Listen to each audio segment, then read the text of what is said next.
Hey guys, tonight we're stepping into a world both enchanting and at times truly strange, the realm of medieval medicine, where the line between science and faith blurs dangerously. Let me know in the comments where you're listening from and what time it is for you. Now, dim the lights, perhaps turn on a fan for a soft background hum, and let's gently ease into tonight's story together. You are a medieval doctor, and you feel incredibly skilled. You'll follow Rowan, a passionate young physician, as he confronts a mysterious plague. When academic knowledge proves futile, he's forced to seek out Bran, the apothecary, and Lyra, the woman considered a witch, uncovering forgotten medical secrets. Rowan gradually realizes a horrifying truth about the illness, a hidden crime.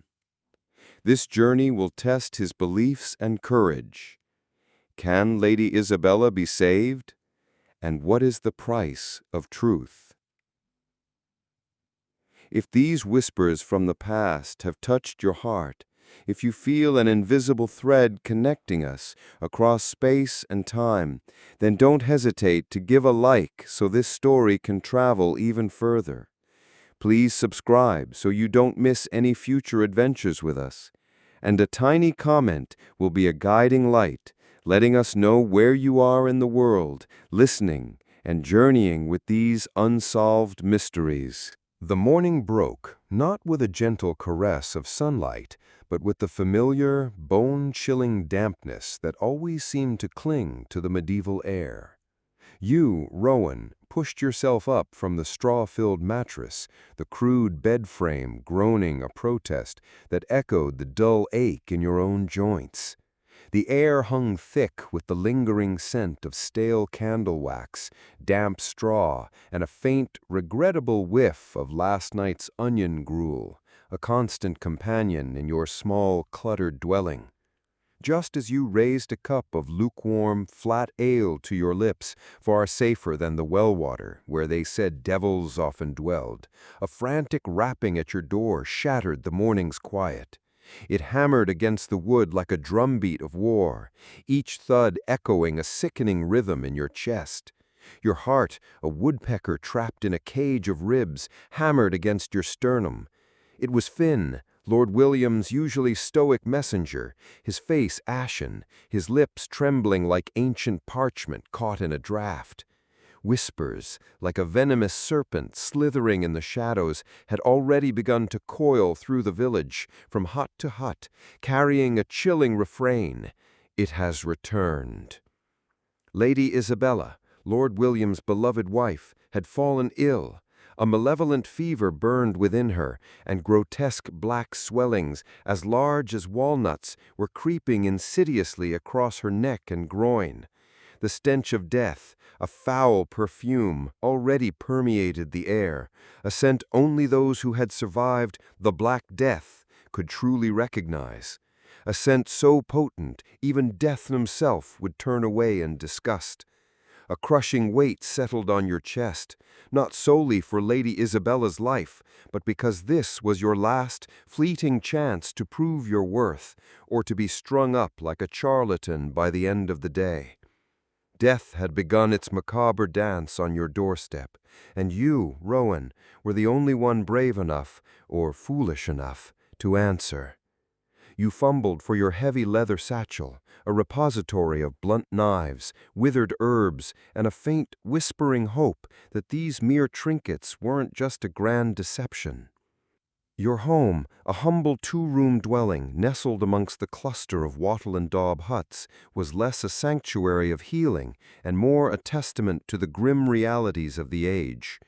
Dust motes danced in the sparse shafts of light that pierced the small, grimy window panes, illuminating a space filled with the tools of your precarious trade. A rickety table served as both your dining surface and your examination bench.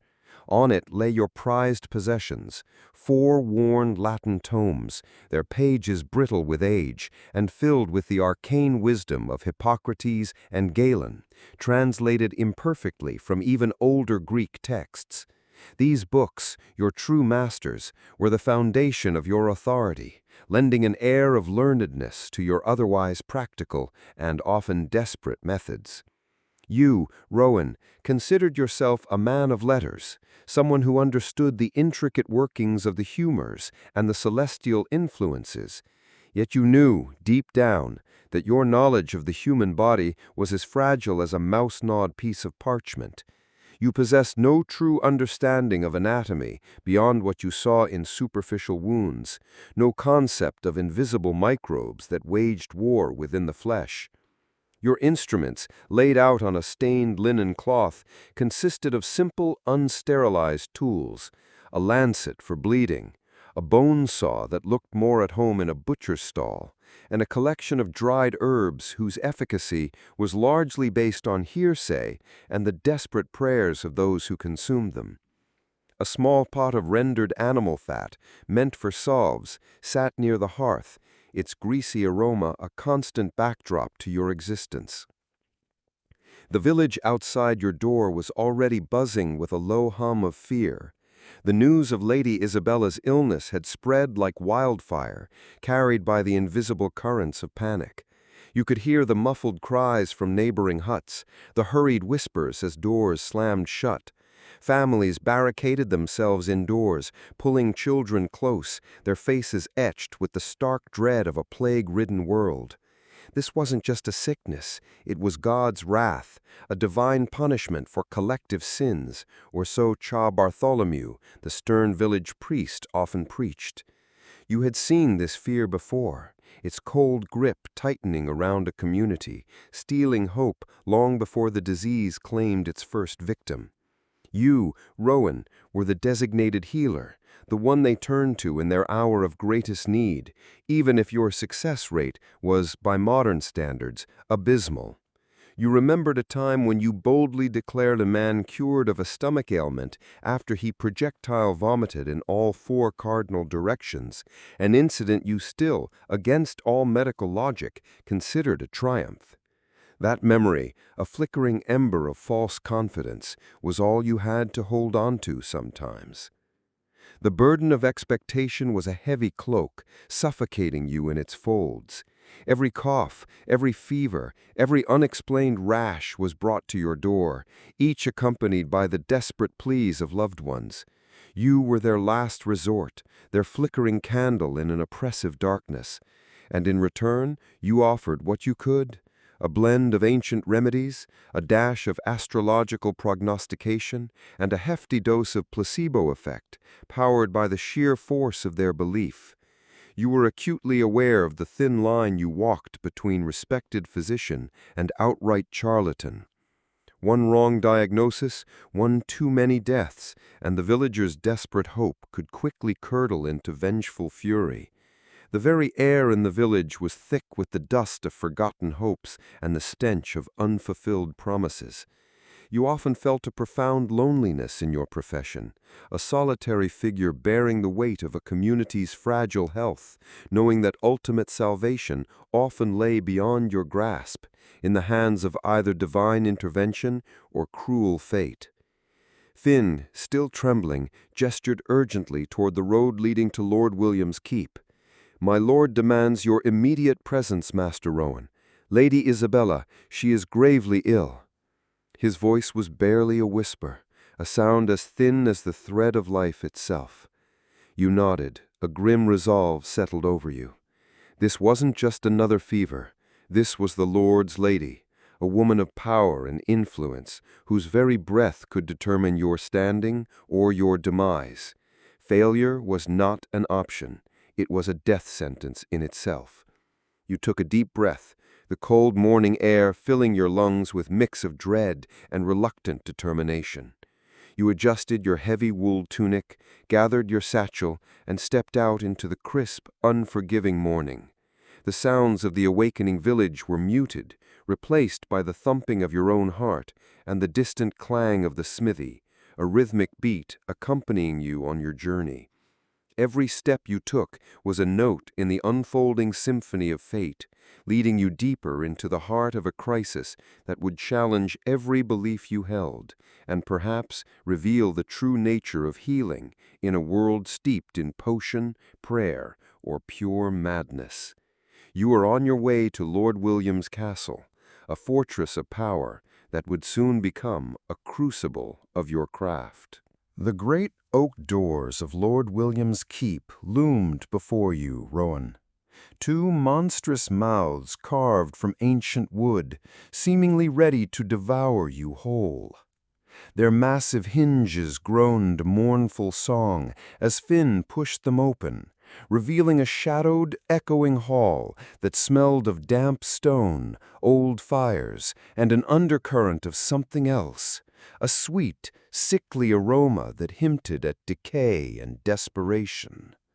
Your boots clacked against the flagstones, each step a solitary drumbeat against the profound silence that hung heavy, thicker than the morning mist.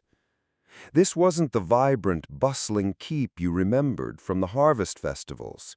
It was a fortress under siege by an invisible enemy, its once grand tapestries depicting hunting scenes and heroic battles now seeming to mock the quiet terror that gripped the household.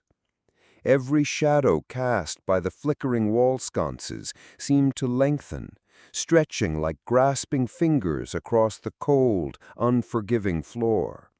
Statues of long-dead knights stood sentinel, their stone eyes staring blankly, oblivious to the human drama unfolding within their walls. Servants, their faces pale and drawn, scurried like frightened mice in the periphery, their eyes darting toward you with a mixture of fear and desperate hope. You caught glimpses of hushed conversations, a maid furtively making the sign of the cross, a stable boy clutching a crude handmade amulet. They whispered of unseen evils, of spirits of plague that would haunt these very halls forever, a chilling prophecy carried on the stale air. One elderly woman, her face a roadmap of ancient sorrows, knelt by a doorway, murmuring prayers to Saint Roch, her rosary beads clacking softly, a rhythmic counterpoint to the thudding in your own chest. The air itself felt heavy, a tangible weight pressing down on your shoulders, as if the very stones of the castle exhaled a collective sigh of dread. You tightened your grip on your satchel, its worn leather worn smooth from countless journeys to bedsides, each one a gamble against the odds. Finn, walking slightly ahead, his shoulders hunched, offered a low, hurried explanation of Lady Isabella's rapid decline, the sudden fever, the alarming swellings, the previous failed attempts by local cunning folk, and even a traveling monk who promised miraculous cures. Each mention of their failures was a subtle hammer blow, a constant reminder of the gallows waiting for those who faltered. Finn led you through a labyrinth of dimly lit corridors, past suits of armor that stood like silent iron sentinels, their hollow visors reflecting your own worried face. Finally, he paused before a heavy, velvet-draped door, his hand hovering over the ornate handle as if it might burn him. He offered a quick, nervous glance, a silent plea for a miracle, before pushing it open. You stepped into Lady Isabella's chamber, and the world shifted. The air inside was thick and cloying, a suffocating blend of beeswax candles, withered potpourri, and something else, something sour and acrid, like a fist punching you squarely in the gut. It was the unmistakable odor of advanced illness, a blend of fever sweat, unwashed linens, and the unsettling sweetness of decay. Your eyes adjusted to the dim light, revealing the opulent room, now a cage of silks and tapestries, where Lady Isabella lay, a vibrant rose now withered. You approach the bed cautiously, your gaze sweeping over her form. Lady Isabella, usually a figure of vibrant health and stern beauty, was now mere a shadow of herself. Her skin was a pale green-gray, stretched taut over her bones, her lips parched and cracked, a desert landscape yearning for rain.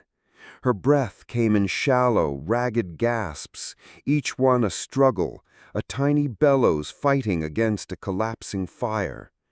Your eyes were drawn immediately to the grotesque black swellings that protruded angrily from her neck and groin, the buboes that were the telltale mark of the plague. They pulsed faintly, radiating an unnatural heat, like malevolent eggs preparing to hatch, promising only suffering. Finn and Lord William stood rigidly at the foot of the bed, their faces etched with a profound despair, their eyes locked onto you, heavy as gravestones, holding every last shred of their hope in your hands. A silent plea hung in the air, a desperate appeal for you to wield some forgotten magic, some ancient wisdom that could pluck her from the jaws of death. You cleared your throat, trying to project an air of calm authority that you certainly didn't feel. You began, "My lord, we must begin with the humors. Their balance is paramount." You then made your request. "I shall require a fresh sample of the lady's essence." Lord William, despite his visible distress, watched you with an intense, unnerving gaze. "Master Rowan," he interjected, his voice low and raspy, "we have already had a half-dozen charlatans offering their trinkets and incantations. Tell me, what arcane wisdom will your analysis of that reveal that their divinations could not?"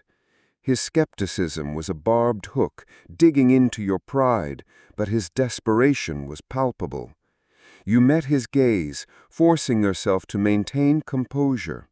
"My lord," you replied, choosing your words carefully, "true healing lies not in trinkets, but in understanding the delicate balance of the body. The humors speak volumes." He nodded curtly, dispatching a maid with a curt order. A few moments later, a maid, her hands trembling so violently that the precious vessel rattled, presented you with a small, unglazed earthen pot. Inside was the lady's urine.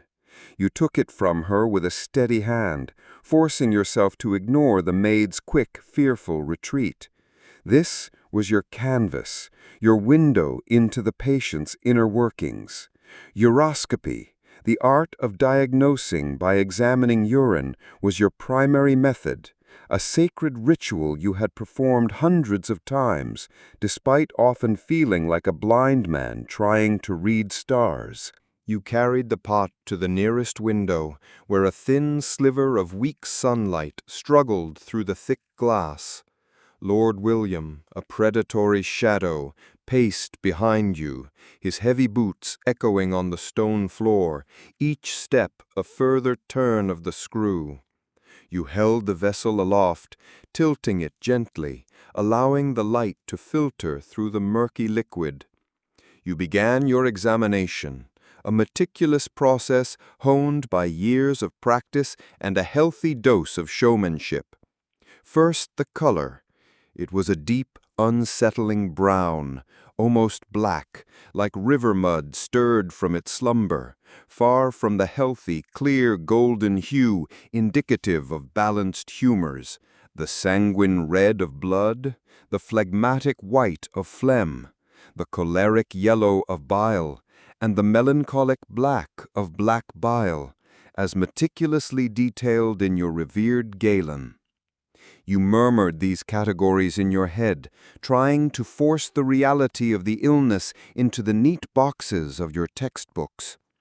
Then the clarity, thick and cloudy, with ominous sediments swarming at the bottom, like tiny storms brewing in a teacup, a stark contrast to the clear, vibrant stream of health.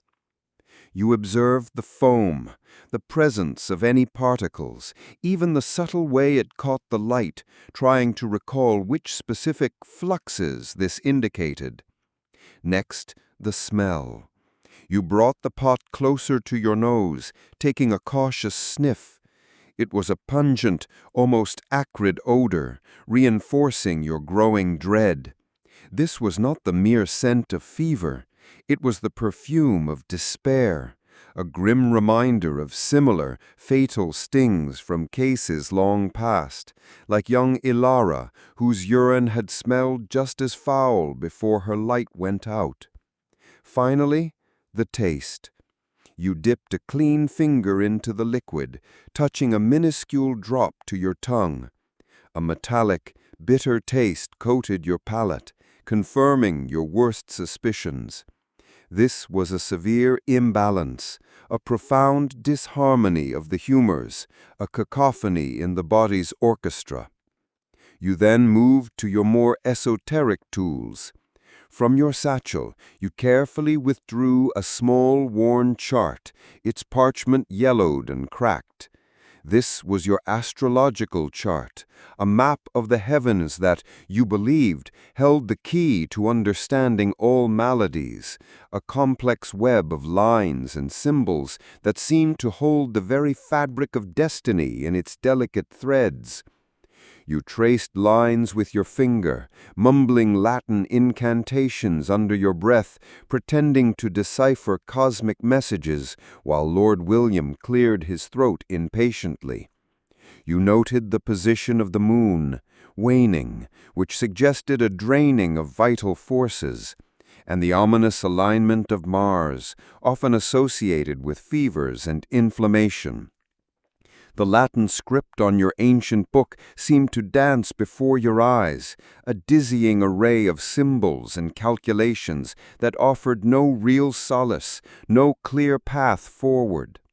You recalled stories from your texts, the famed physician Theodorus, who cured a duke by correctly aligning the patient's bleeding with the ascendancy of Jupiter, and the tragic tale of Master Anselm, whose patient perished when he mistakenly bled them during a waning moon, a grave error in astrological timing. Only the ancient walls of the castle truly knew how many times these celestial predictions were right, and how many times they were tragically, utterly wrong. You felt the profound irony of your situation. A man of letters relying on the movements of distant stars to heal a very earthly affliction.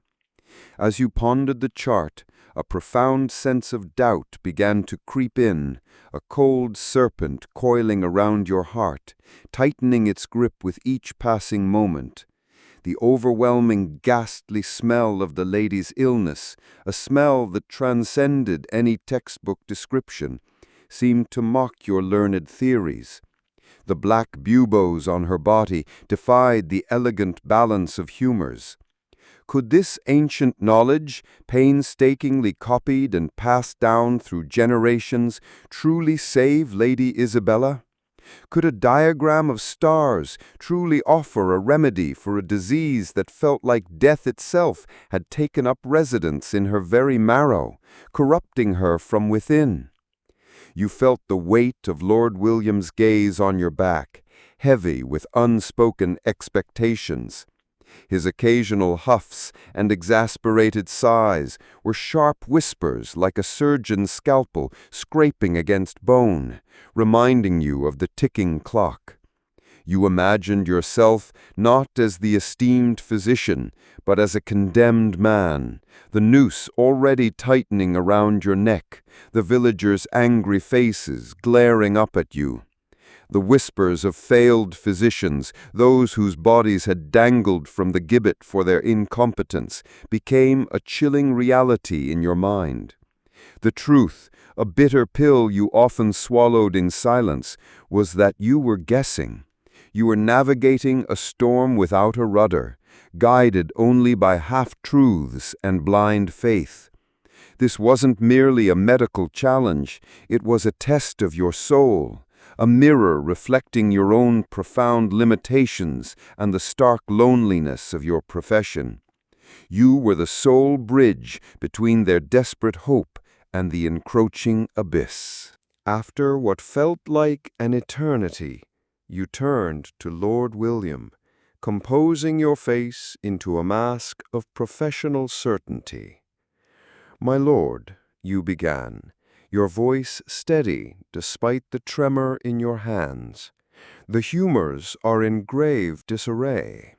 Lady Isabella suffers from an excess of black bile, exacerbated by an unfavorable alignment of Saturn." You spoke with conviction, weaving together observations, ancient theories, and a touch of astrological pronouncement.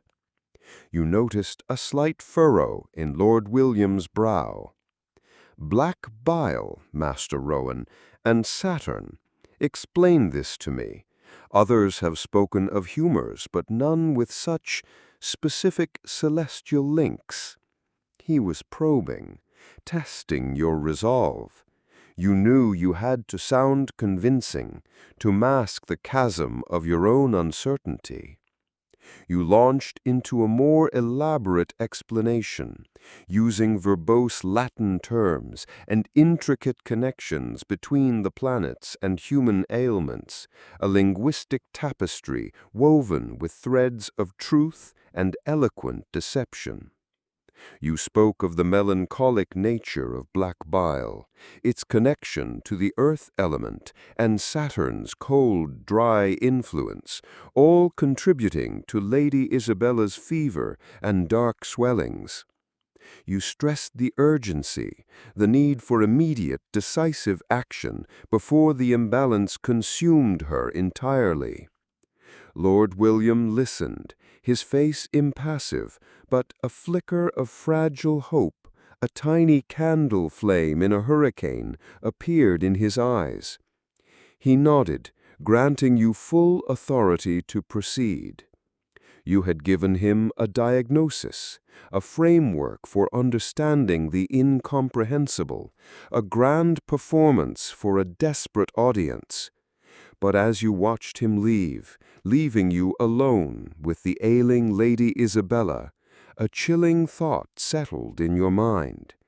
Only the ancient walls of the castle truly knew the grim truth behind those grand diagnoses, silent witnesses to countless desperate measures and countless silent failures. And as the stench of decay seemed to grow stronger in the chamber, a cold, clammy hand wrapping around your throat, you wondered if Lady Isabella would be next, and if your blade, poised for the grim task, would truly cut the thread of fate, or merely sever your own fragile belief. The air in Lady Isabella's chamber hung heavy, thick with the scent of lilies meant to mask the decay, but succeeding only in creating a morbidly sweet perfume of impending doom. Lord William's silent, watchful presence was a physical weight, heavier than any chain, as you, Rowan, prepared for the grim ritual. Your heart hammered against your ribs, a desperate drummer beating out a rhythm of apprehension, a warning bell clanging in a deserted tower.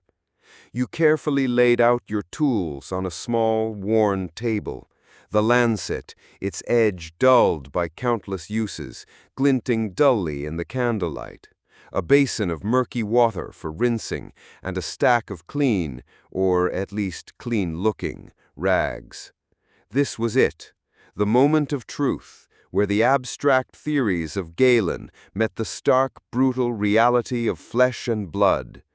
You could feel the eyes of the maidservants, like tiny burning coals, fixed on your back from the corners of the room, their hushed whispers weaving a tapestry of fear and fragile hope, a chorus of unseen anxieties. The lady lay unresponsive, her breath a shallow whisper, her skin unnaturally cold beneath your tentative touch. When your fingers grazed her arm, the skin felt like old parchment, stretched taut over fragile bone, and you could discern the faint blue tracery of veins beneath the surface, a spiderweb of despair. You remembered Lady Isabella as a vibrant, robust woman, her laughter echoing through the halls during happier times, her cheeks flushed with life. The contrast was a brutal blow, a sharp chisel carving deeper lines of dread onto your soul. The buboes on her neck pulsed ominously, dark, angry gemstones embedded in her flesh, radiating a palpable heat that seemed to consume the very air around her. This was the blood bargain, and you, Rowan, were the reluctant merchant, trading ounces of life for a desperate gamble at salvation, a game played with the highest stakes. The cloying scent of lilies and the raw, sickly sweetness of decay mingled, creating a ghastly symphony of dying hope. You felt the pervasive odor cling to your tunic, seep into your very skin, a subtle, unshakable reminder of the encroaching end. It was the scent of the tomb, a promise that lingered, indelible and haunting, a cold hand reaching from the grave.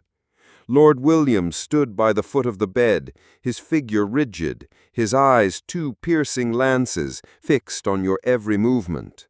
He absorbed your meticulous preparation, the way you arranged your tools, the precise manner in which you adjusted the candlelight to better illuminate your workspace. His gaze was a volatile mixture of desperate pleading and simmering suspicion, a silent question hanging in the air. Can you truly do this, or are you just another empty promise? In the shadowy corners you heard faint murmurs, the soft rustle of skirts as a maidservant collapsed, overwhelmed by the stench and the spectacle, her small cry swallowed by the heavy air, a silent scream in a house of sorrow. Another, an older woman with a face worn by worry, clutched a small wooden crucifix to her chest, her lips moving silently, her fervent prayers a desperate counterpoint to your more earthly ministrations. The whispers behind your back, the tales of physicians who had failed in these very chambers, now felt like ghosts breathing down your neck, warning you of their grim fate. You began the elaborate charade of certainty. "My lord," you announced, addressing Lord William, with a voice you hoped conveyed absolute conviction. "The humors, as I deduced from the lady's essence, are in severe disarray. The black bile, cold and dry, has taken root, emanating from the spleen and liver, suffocating her vital spirits. We must therefore release it to restore the body's natural warmth and moisture." You launched into a convoluted explanation of humoral theory, a philosophical edifice built on centuries of flawed observation and unwavering belief, yet presented with the gravitas of divine revelation. You spoke of Galen's intricate system, the delicate balance of sanguine, phlegmatic, choleric, and melancholic humors, explaining how an excess of black bile, born of cold and dry influences, manifested as the fever and these very swellings. You consciously chose each Latin phrase, each precise turn of rhetoric, injecting pauses for dramatic effect, allowing your voice to deepen slightly, transforming mere words into a complex tapestry woven with threads of truth and eloquent deception, designed to inspire confidence.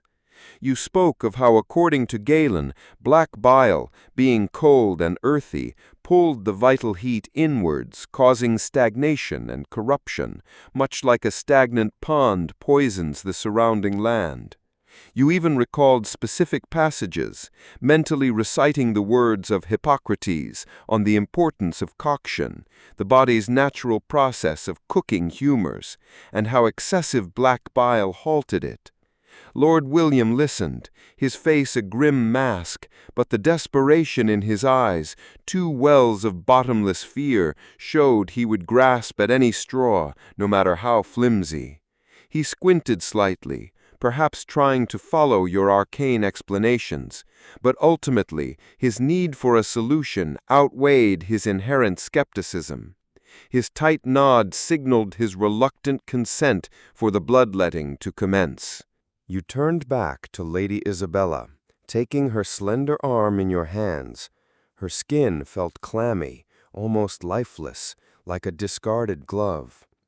You tied a crude tourniquet made of linen tightly around her upper arm, just above the elbow. The veins beneath the skin, once barely visible, now bulged, like tiny, bloated snakes writhing beneath the surface, offering themselves to your blade. You carefully selected your lancet. Its edge, which you had meticulously honed on a small whetstone just moments before, now gleamed dully. The soft, rasping shick of the stone against metal still echoed in your ears, a constant reminder of the razor-thin line between healing and harm. You felt for the pulse with a practiced thumb, trying to ignore the faint tremor in your own fingers, a nervous bird trapped in your hand. This was the moment of decision, the razor's edge between healing and harm. A coin spun in the air, its landing unknown. The air in the room seemed to thicken, the silence broken only by Lady Isabella's shallow gasps and the distant, rhythmic clanging from the castle smithy, a morbid soundtrack to your grim work. With a deep, fortifying breath, you made the cut. A small gasp escaped Lady Isabella's lips, a faint flutter of life amidst the encroaching darkness. Blood, thick and dark, like a rich, murky wine, began to flow, trickling down her arm and pooling into the waiting ceramic basin.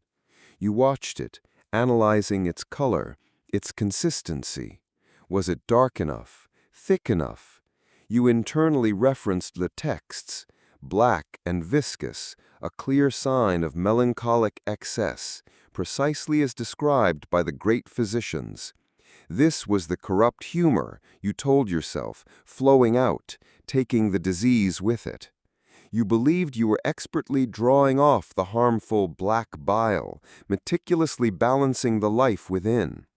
Each drop seemed to carry away a fragment of her life force, but also, you hoped, a fragment of the sickness, a tiny burden lifted from a drowning ship, allowing it to float free. You adjusted the flow, attempting to control the subtle stream that was both the problem and perhaps the cure. A secret about how many lives had been lost, swallowed by this very method, was buried deep beneath the sands of time, known only to the silent walls of countless sick rooms. You remembered the chilling words of one village elder after a young man had bled out under your care. The physician bled him clean, yes, but he also bled him empty. The memory was a cold shard in your gut, a painful counterpoint to the proud theories. As the basin slowly filled, a faint commotion stirred outside the chamber door. A maidservant, flushed and breathless, burst in, her eyes wide with a mixture of awe and bewilderment. "Master Rowan, a miracle! Young Lyra, the baker's daughter, she is sitting up! The fever has broken!" The words hung in the air, a jarring discord in the solemn symphony of your bloodletting, shattering the illusion of your controlled environment. Lyra, you recalled, had shown similar symptoms to Lady Isabella, though less severe, earlier that week. You had dismissed her case as a minor imbalance, advising simple rest, but now she was recovering. And then came the crushing blow, delivered by the trembling maid's excited, reverent voice. Old Maud, the one by the stream, she gave Lyra a brew of herbs and whispered prayers, the maid continued, her voice filled with awe like a prophetess delivering a divine message. The news hit you like a physical blow, a thunderclap in the quiet chamber, vibrating through your bones. Your hand, holding the lancet, faltered, and a fresh trickle of Lady Isabella's blood ran over the lip of the basin, staining the polished floor, a crimson stain on your carefully constructed reality. A wave of profound confusion, then a searing flush of personal humiliation washed over you. Old Maud, a wizened, stooped crone, rumored to speak to spirits and heal with charms, without any formal training, without Galen's intricate theories, without a single Latin text, had seemingly succeeded where your learned methods were still struggling. Her brew of herbs and whispered prayers was nothing compared to your precise bloodletting, your careful humoral calculations, a simple whisper overpowering a roaring declaration. You felt a deep, unsettling unease. A serpent of doubt began to coil deeper within your heart, its scales scraping against your very convictions, threatening to strangle the very foundation of your medical identity. You envisioned Maud, her gnarled, stooped hands gathering weeds, muttering incontelligible words, yet she had somehow achieved what your decades of study and grand treatises could not. They say such folks have secrets, inherited knowledge passed down through the ages, and now for the first time you wondered if those whispers held more truth than your weighty tomes. Could your complex theories, meticulously studied and fiercely defended, be fundamentally flawed?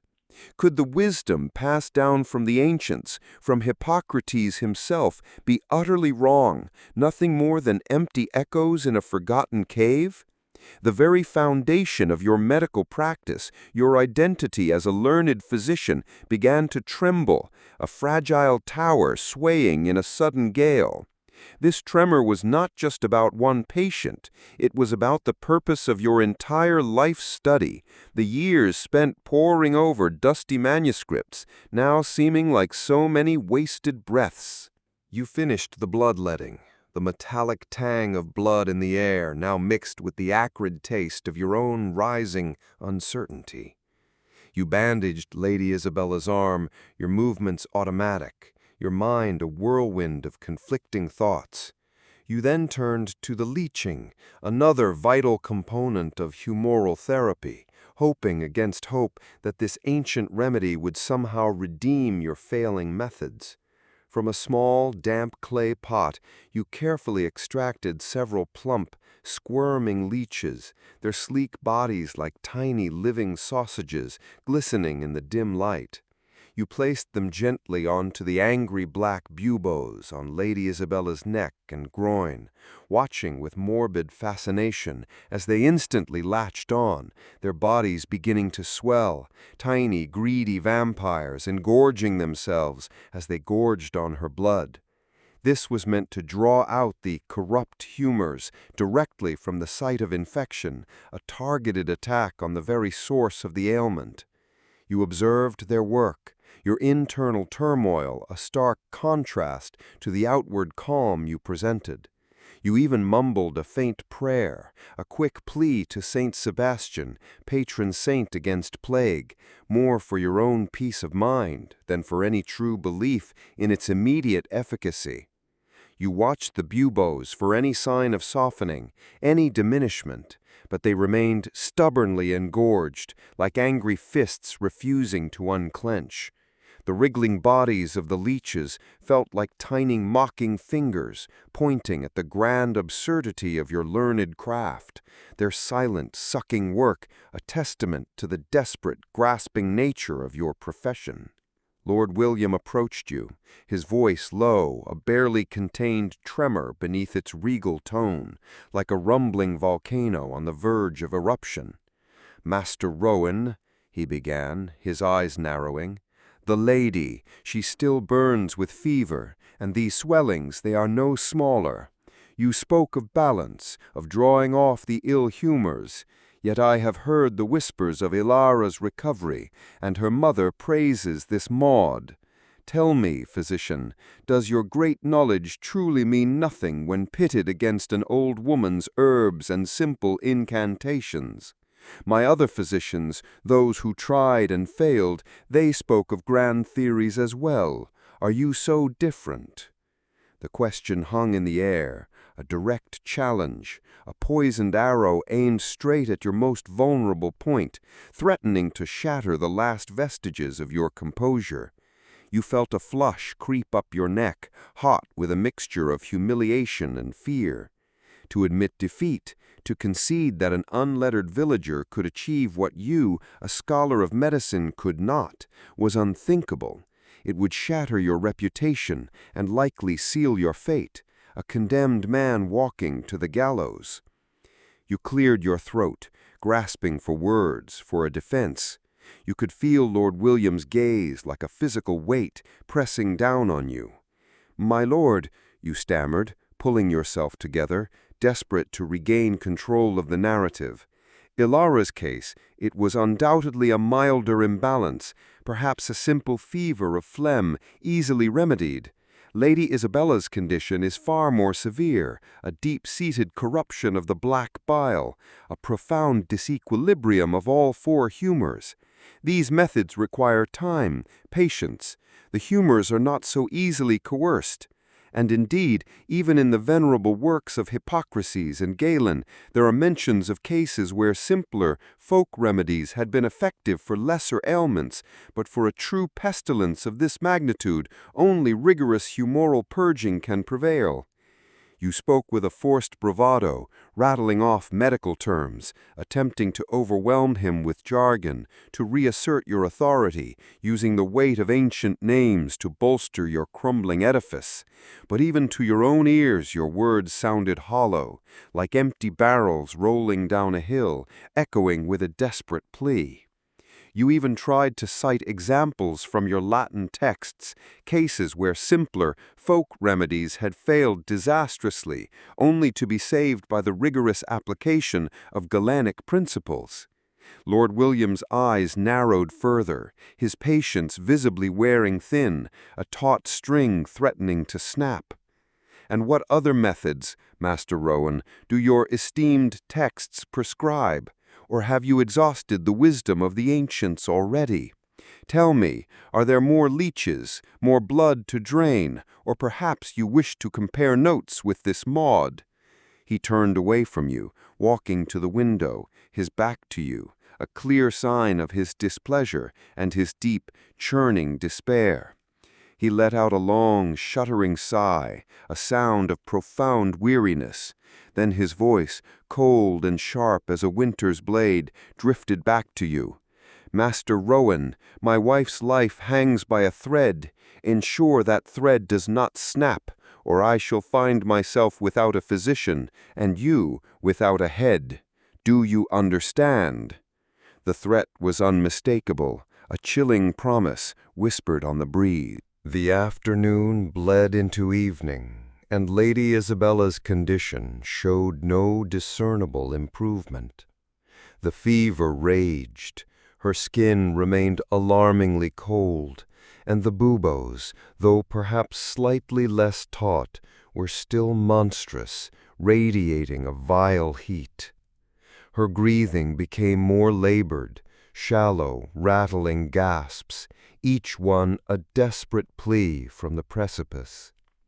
From time to time she would stir, muttering incoherently, words lost in a feverish fog, sometimes calling out names, sometimes uttering what sounded like prayers. The scent of decay in the room became more pronounced, a thick, sweet-sour odor that no amount of lily petals could mask, a triumphant declaration from the invading illness. You could almost taste the rot on your tongue, a bitter reminder of your impotence. Lord William, returning to the chamber, observed his wife with a look of profound despair, his face drawn and haggard, a landscape of grief.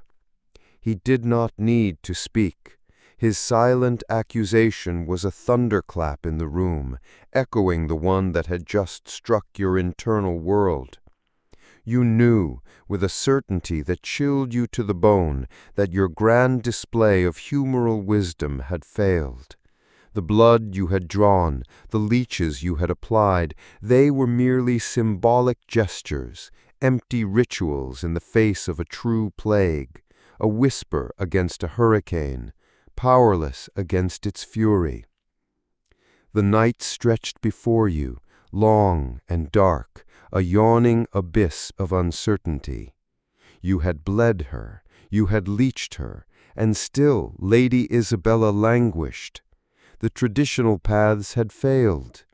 Now you faced a choice: continue down the well-trodden yet clearly ineffective path of your formal training, clinging to the last vestiges of your scholarly pride, or dare to step into the forbidden waters of folk wisdom, of Maud's whispered spells and wild herbs, even if it meant risking everything you believed in, and indeed your very life, at the hands of the Church and Lord William.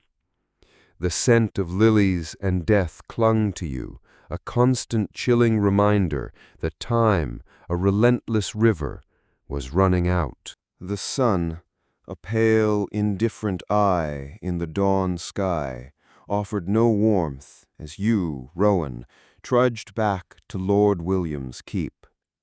The chilling pre-dawn air bit at your exposed skin, 1,000 tiny needles pricking your flesh, but it was the cold dread in your gut that truly froze you. Lady Isabella's fever had barely flickered, her breath still a shallow, rattling protest against the encroaching darkness. The leeches had gorged themselves, then dropped away, leaving behind only small bleeding wounds on her already pallid skin, like crimson tears shed for a dying hope. The buboes remained, angry, defiant lumps, monuments to your failure. Lord William's words from the previous night, cold and sharp as a winter's blade, echoed in your mind. Ensure that thread does not snap, or I shall find myself without a physician, and you without a head. Your elegant theories, your meticulous uroscopy and intricate astrological charts had been nothing but whispers against a hurricane, powerless against the relentless storm of the plague. Now shame and a desperate fear churned within you, a cauldron of despair bubbling to the surface. The very notion of facing Lord William again, of admitting the continued futility of your scholarly methods, was a torment worse than any physical pain. Yet the lady's life and your own depended on finding another way, a path you had long disdained. You found Lord William already pacing Lady Isabella's chamber, his face a mask of gaunt exhaustion, his eyes, two smoldering coals, fixed on his unconscious wife. He barely acknowledged your entrance, his frustration a palpable force in the room. He ran a hand through his thinning hair, then turned to you, his voice low, heavy with a dangerous mix of despair and barely contained fury. Master Rowan, the name a bitter accusation on his tongue. My lady still wastes away. Your purging has yielded naught but weakness. The common folk, they whisper of a Yorksea in the village, a man named Bran. They claim his remedies are unconventional, but sometimes effective. His lip curled slightly on the word unconventional, clearly hinting at a deeper disdain, but his desperation shone through like a beacon in a storm. I have dismissed such talk before, he continued, his voice tight and tilled with doubt. But now, with my wife on death's very doorstep, I would summon a demon if it promised a cure. You will seek out this Bran, you will observe his methods, and you will bring back whatever he possesses that might pull my lady from the grave. The word struck you like a blow, a hammer shattering the last shards of your pride. Bran, The very name tasted of mud and ignorance. This man, a mere peasant, unlearned, unlettered, who had never so much as touched a single Latin tome, who brewed his concoctions from wild weeds and common roots, relying on mere experience and rustic recipes passed down through generations. Your stomach churned with a nauseous blend of indignation and humiliation. How could Lord William even suggest such a thing?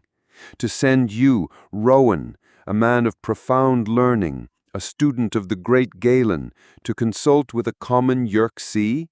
It was an insult to your intellect, to your years of devoted study. Your mind raced, scrambling for a dignified refusal, for a way to preserve the fragile illusion of your superior knowledge.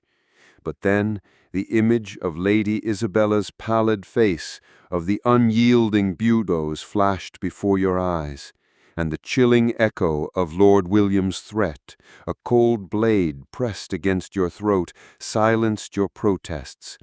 You were trapped, a bird caught in a net woven of desperation and fear. With a stiff, reluctant nod, you bowed slightly. "As you command, my lord." The words felt like ashes in my mouth. You gathered your satchel, now feeling lighter, emptier, as if your knowledge itself had been drained. Stepping out of the keep and onto the familiar, muddy path to the village, you felt a profound sense of degradation. Each step was a forced admission of your own intellectual bankruptcy. You, Rowan, the scholar, the man who prided himself on his mastery of the humors, were now reduced to seeking help from the very folk you had always dismissed as superstitious quacks. The path before you stretched like a tightrope suspended over an abyss of shattered pride. Bran's hovel-cum-apothecary was nestled at the edge of the village, a ramshackle structure barely larger than your own, yet it exuded an entirely different aura. As you approached, the air changed. Instead of the familiar musty scent of ancient parchment and the lingering hint of illness from your own dwelling, Bran's place was thick with the earthy, pungent aroma of dried herbs, a verdant symphony of nature's remedies. There was the sharp, clean scent of crushed mint, the bitter tang of wormwood, the sweet notes of chamomile, and a myriad of other undefinable yet intriguing smells. It was a fragrance of raw life, starkly different from the heavy incense and judgmental pronouncements of the grand cathedrals you frequented, and certainly far removed from the scent of illness that clung to your own garments. You pushed open the crudely carved wooden door, and a tiny bell jingled overhead, announcing your arrival.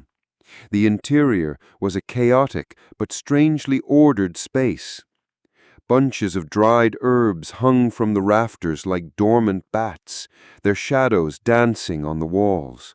Shelves lined with unlabeled clay pots and glass vials filled with bubbling liquids and colorful powders covered every available surface.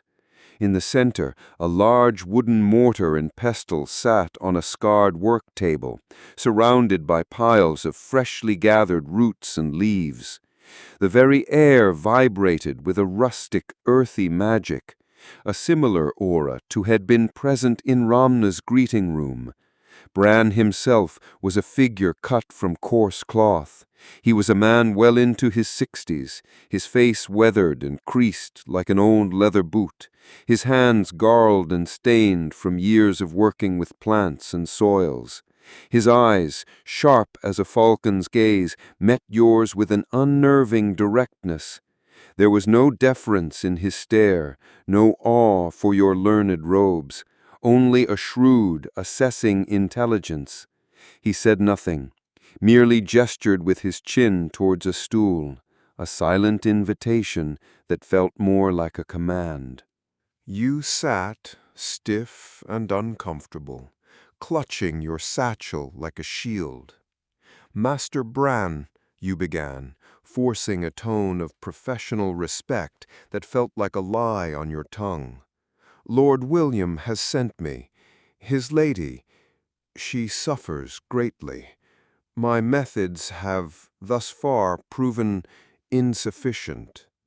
The word insufficient was a bitter pill to swallow, but you forced it out, knowing your life depended on it. Bran grunted, a low, guttural sound as he continued to meticulously crush a handful of dried leaves with his pestle. Insufficient, eh? Meaning your fancy books and your bleeding didn't work. Funny that. His voice was gravelly, his words blunt, utterly devoid of the polite pretense you were accustomed to. He looked up, his sharp eyes pinning you. What's wrong with the woman, then, according to your learned papers? You launched into your practiced diagnosis, rattling off terms about black bile, melancholic humors, and the unfavorable alignment of Saturn. You watched for a flicker of understanding, a nod of recognition, but Bran's face remained impassive, almost bored. When you finished, he merely shrugged. Humors, stars, nonsense. He said the word with such dismissive finality, it felt like a slap across your face. The body ain't some clockwork toy, Master Scholar. It's a field. You plant good seeds, it grows. You plant bad seeds, it withers. And sometimes you got a pest. You gotta know what pest and what plant kills it, not what moons in the sky. His words, crude and simple, struck you with an unexpected force. They were blunt hammers to the delicate glass of your academic theories. He picked up a small, pungent root, holding it to his nose. This here, he explained, without waiting for your response, is feverfew, grows by the river, brews a tea, brings down the heat, not because of Venus, but because it does. He gestured to a jar of thick, dark salve. This, for the swellings, made from willow bark and elderflower, draws out the poison, not because of some demon, but because the plant has that power. His explanations were maddeningly simple, devoid of any Latinate complexity or philosophical grandeur. It was pure empiricism, a direct challenge to everything you had been taught. Despite your internal rebellion, a part of you, the desperate physician, listened intently. You watched Bran's hands as he worked, his movements economical, practiced, almost instinctive. He didn't consult charts or treatises. He felt, he smelled, he knew. He spoke of the character of plants, their inherent properties, their affinity for certain ailments. He seemed to possess an intimate understanding of the natural world, a knowledge gleaned not from dusty scrolls, but from years spent his hands in the dirt, his nose to the leaf. You found yourself involuntarily learning, observing the different ways he prepared his remedies, some steeped in hot water, some ground into fine powders, others mixed with animal fats for salves. You speak of humors, Bran scoffed, looking at you again, his gaze unyielding. I speak of cold bellies and hot heads and rotten blood, and I find the plant that fixes it.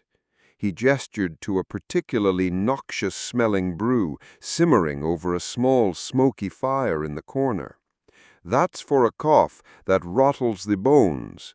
Got a bitterness that curls your tongue, but it clears the lungs, like a storm washing clean a dirty slate.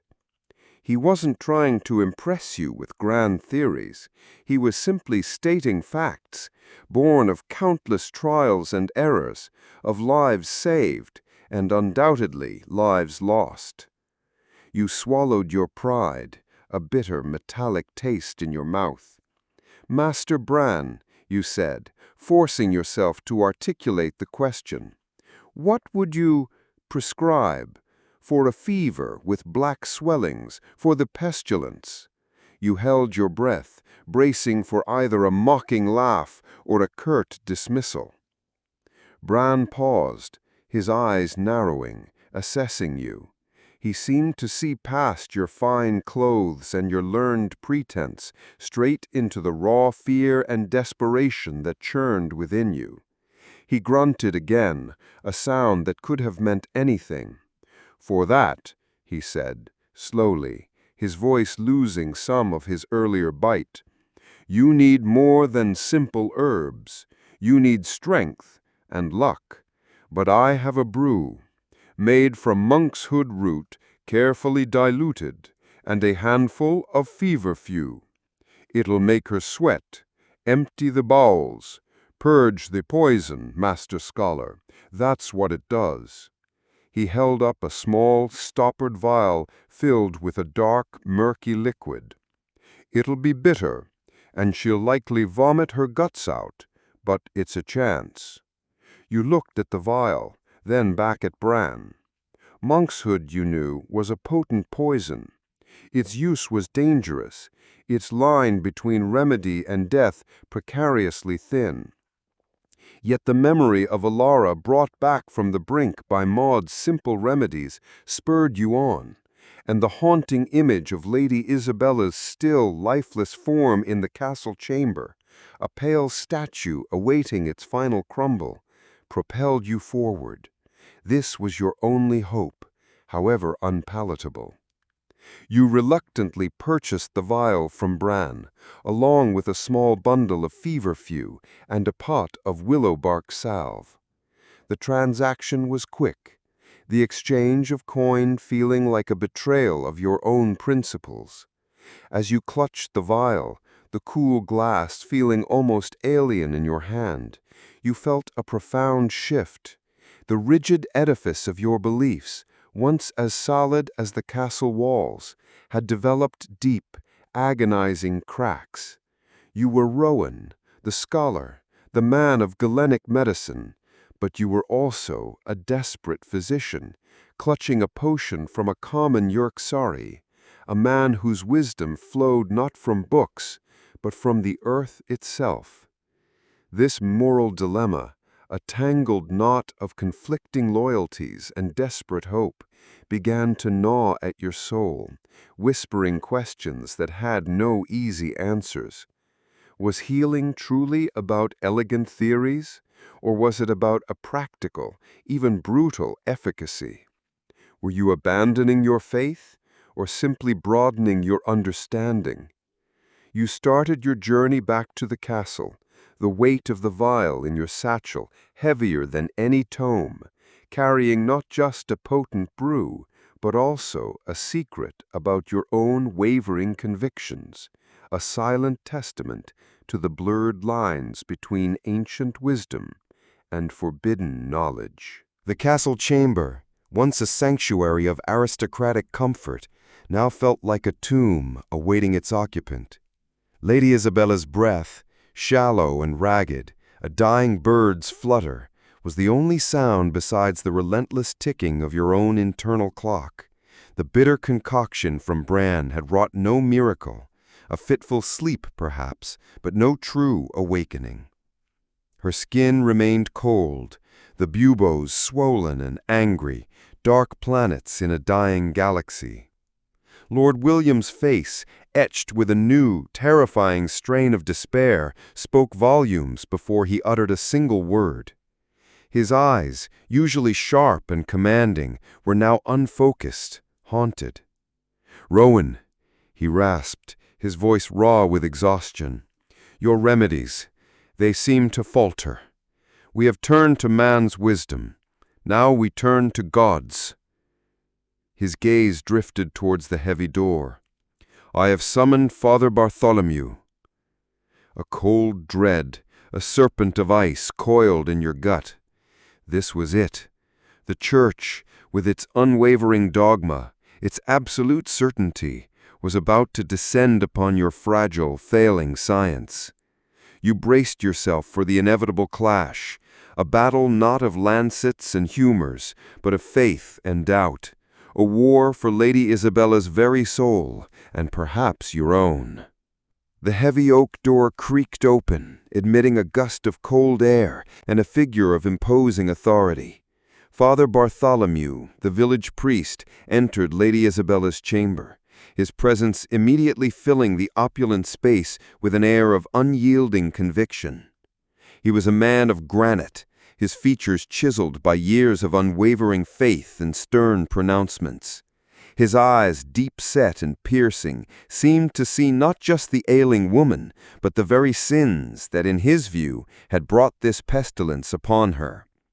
His dark wool habit, worn smooth with age, rustled as he moved, and the heavy silver crucifix that hung from his neck glinted in the candlelight, a stark symbol of divine power against the flickering shadows of human suffering.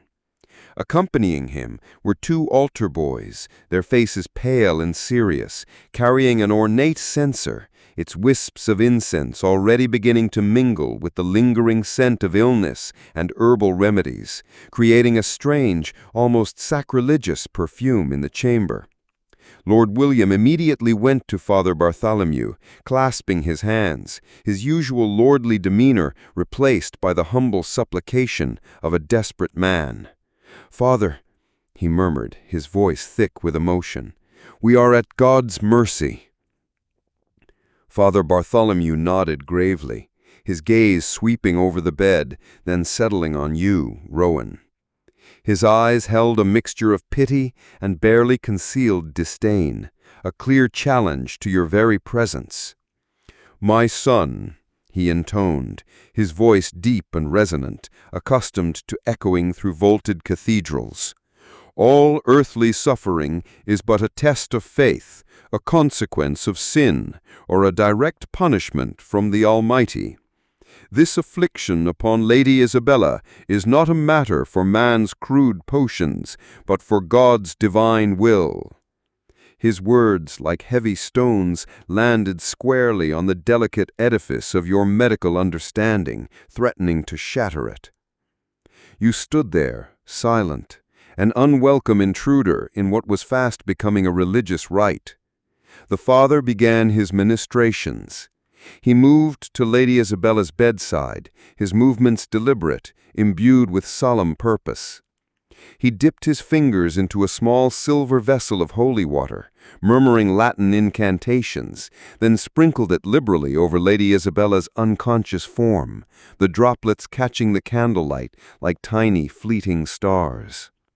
He then produced a small leather-bound reliquary, opening it to reveal a fragment of bone, yellowed with age, rumored to be from Saint Anthony, patron saint against erysipelas and other afflictions of the skin. He gently touched the relic to Lady Isabella's forehead, then to her swollen buboes, his lips moving in silent prayer, his brow furrowed with fervent concentration. The altar boys swung the censer rhythmically, filling the room with thick aromatic smoke, a fragrant cloud meant to purify the air and cleanse the soul. You observed the scene. Your scientific methods, your lancets and leeches and herbal brews, suddenly rendered utterly insignificant, almost blasphemous, in the face of such absolute, unshakable faith. It felt as though your meticulous observations of humors and celestial alignments were being dismissed as mere parlor tricks, a profane interference with God's divine plan. Only the ancient walls of the church, and perhaps the stones of this very castle, truly knew how many souls had been saved by prayer instead of the surgeon's knife, and how many, conversely, had been lost while awaiting a divine intervention that never came. The sight of Lady Isabella, still unresponsive, still battling the ravages of the plague, even under the priest's sacred touch, struck a discordant note in your mind. After his prayers, Father Bartholomew turned to Lord William, his voice firm. "My lord, we must ensure Lady Isabella's soul is cleansed. We will arrange for extreme unction, and we will pray ceaselessly for her redemption. We must also ensure that no further attempts are made to defy God's will with questionable earthly remedies. His gaze, a cold, piercing arrow, landed squarely on you. This was it, the direct confrontation. Your mind raced, searching for a response that would defend your craft without openly challenging the Church. "Father," you began, attempting to sound respectful, "with all due deference to God's wisdom, our Lord also gifted mankind with reason and the ability to discern the workings of His creation. The humors, the very elements of life, must be in balance for the body to prosper. This is not defiance, but an attempt to work within His design." Father Bartholomew scoffed, a dismissive sound that cut through your carefully constructed argument. "Reason, Master Rowan, is but a flickering candle compared to the sun of divine revelation. To believe that a mere imbalance of earthly humors could cause such a profound affliction, independent of the soul's purity, is to deny the very essence of man's fallen nature. Disease is often a direct consequence of sin, a path to repentance. Your potions, your knives, they only tamper with the vessel, while the soul within remains corrupted." His words, each one a heavy stone, built an impenetrable wall between your worlds. The argument, though unspoken in its full ferocity, raged between you. Your eyes met, two opposing forces locked in a silent ideological duel. You believed in the observable world, in the cause and effect of the body's internal workings. He believed in divine will, in the power of prayer and sacraments to purify a sinful soul. The unspoken question hung between you. Was illness born of sin or of a humoral imbalance? Was the body a temple to be purified by faith, or a machine to be mended by earthly knowledge? This conflict, an ancient river carving its way through the landscape of human thought, was not just academic. It was a matter of life and death, and your own survival. Lord William, caught between the two of you, felt the palpable tension, a taut rope threatening to snap. His eyes flickered from you to the priest, his face a canvas of escalating despair. He was a man of his age, steeped in faith, yet desperate for any solution, even a scientific one, that could save his wife. He cleared his throat. "Father, Master Rowan means well. He seeks only to ease my lady's suffering. Perhaps a combination of both, prayer for the soul and earthly comfort for the body." His voice was a plea, trying to bridge the unbridgeable chasm. Father Bartholomew's gaze softened slightly, perhaps recognizing Lord William's profound suffering. "My lord, prayer is never to be refused, but we must be cautious of practices that seek to circumvent God's will. I will pray for Lady Isabella. I will perform the sacred rites.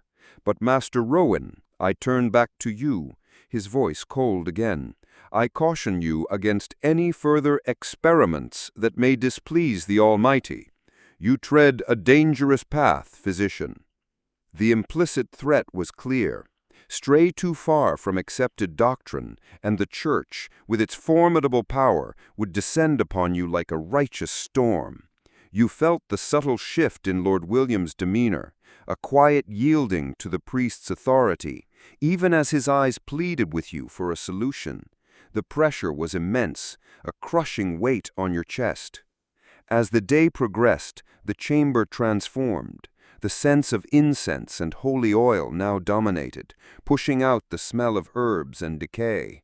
Father Bartholomew, with the altar boys, continued his vigil, chanting prayers, reading from a large illuminated missal.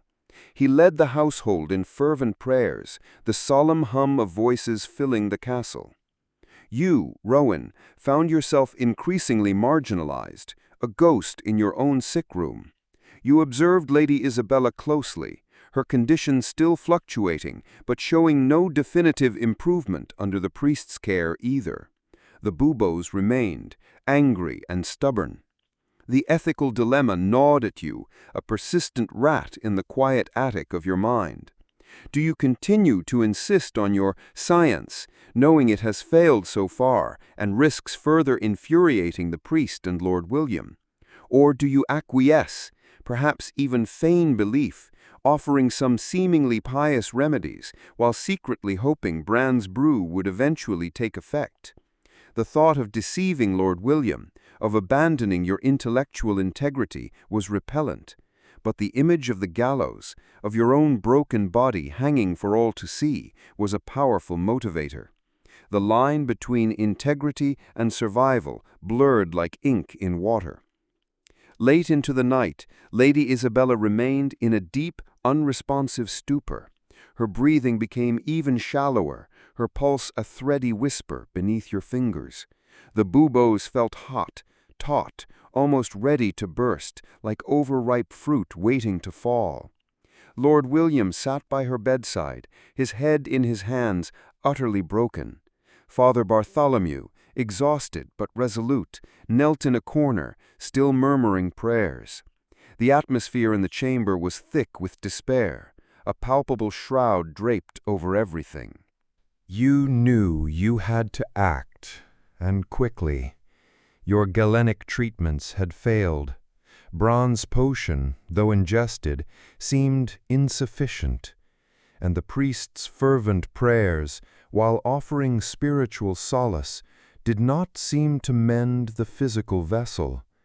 You were truly alone, standing at the precipice of medical and moral failure.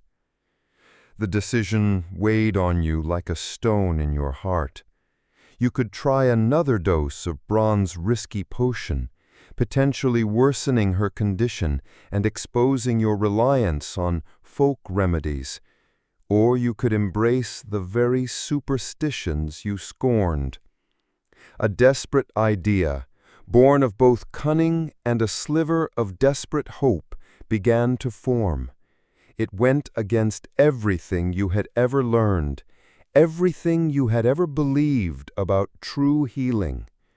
But survival and Lady Isabella's fleeting chance now overshadowed all else.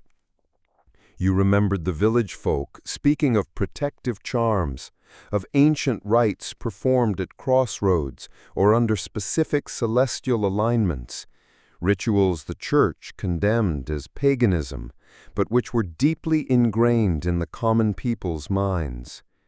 A thought sparked. What if you could combine the appearance of spiritual devotion with a subtle physical intervention?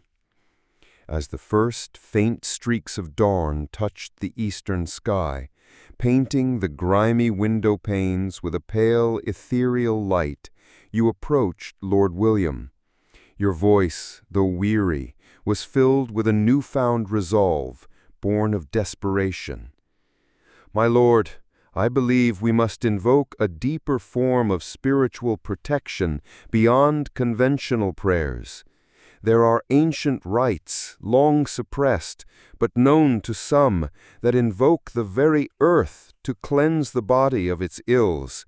It requires a specific confluence of prayer and natural elements. You spoke of a ritual that involved chanting, the burning of specific herbs, and the application of special poultices infused with holy words to be performed directly on the buboes to literally draw out the corruption. It was a thinly veiled attempt to combine a physical remedy with a theatrical display of piety, a desperate lie to appease both Lord William's faith and your own need to try something, anything.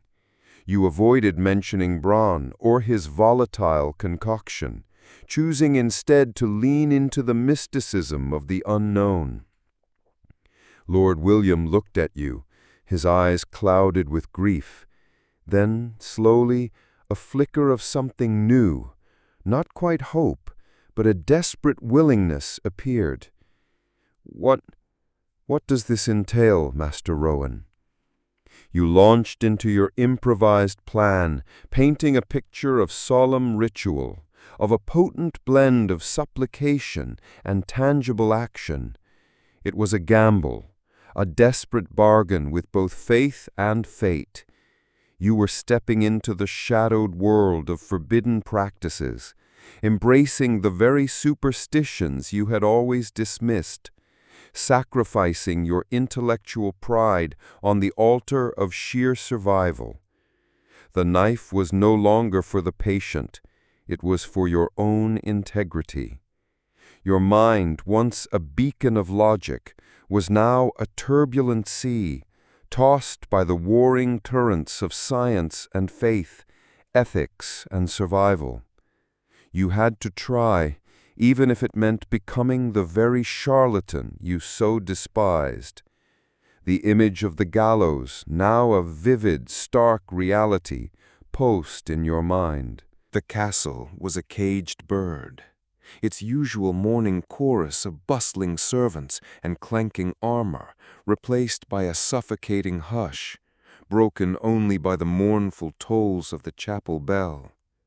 Lady Isabella lay as before, a pale, lifeless doll. Your desperate ritual, a blend of pious theater and Bran's potent brew, had brought no discernible change, only deeper despair.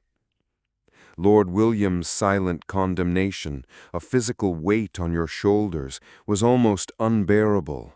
You were adrift, a ship without a rudder in a sea of encroaching death. Just as the crushing weight of your failure threatened to consume you, a nervous knock rattled your chamber door. It was Finn again, his face even paler than usual, his eyes wide with a new, unsettling fear. "Master Rowan," he whispered, his voice thin as stretched parchment. "Another problem. Lord William demands your presence. It's Kael." Your heart lurched, a sick, familiar thud. Kael, the stablemaster's son, had been raving for days, confined to the castle's highest reaches. The villagers whispered of demonic possession, of a mind shattered by fever. But as Finn led you, his hurried steps echoing through the empty corridors, a new, chilling suspicion began to form. This wasn't just madness. This was a secret, struggling to break free, a ghost in the attic, desperate to be heard.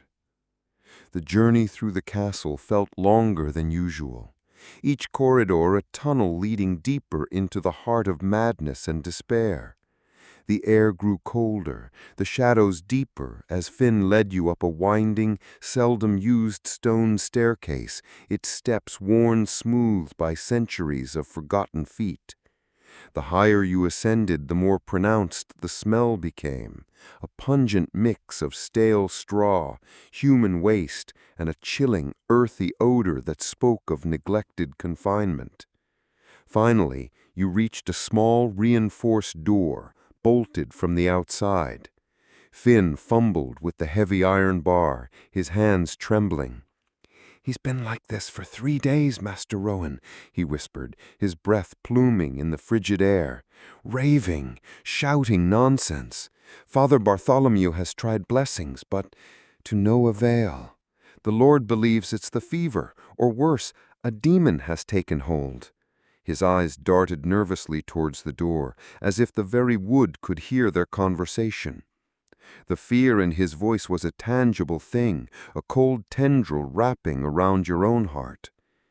The door creaked open, revealing a small, windowless attic space, barely illuminated by a single, flickering lantern that cast dancing, distorted shadows on the rough-hewn beams.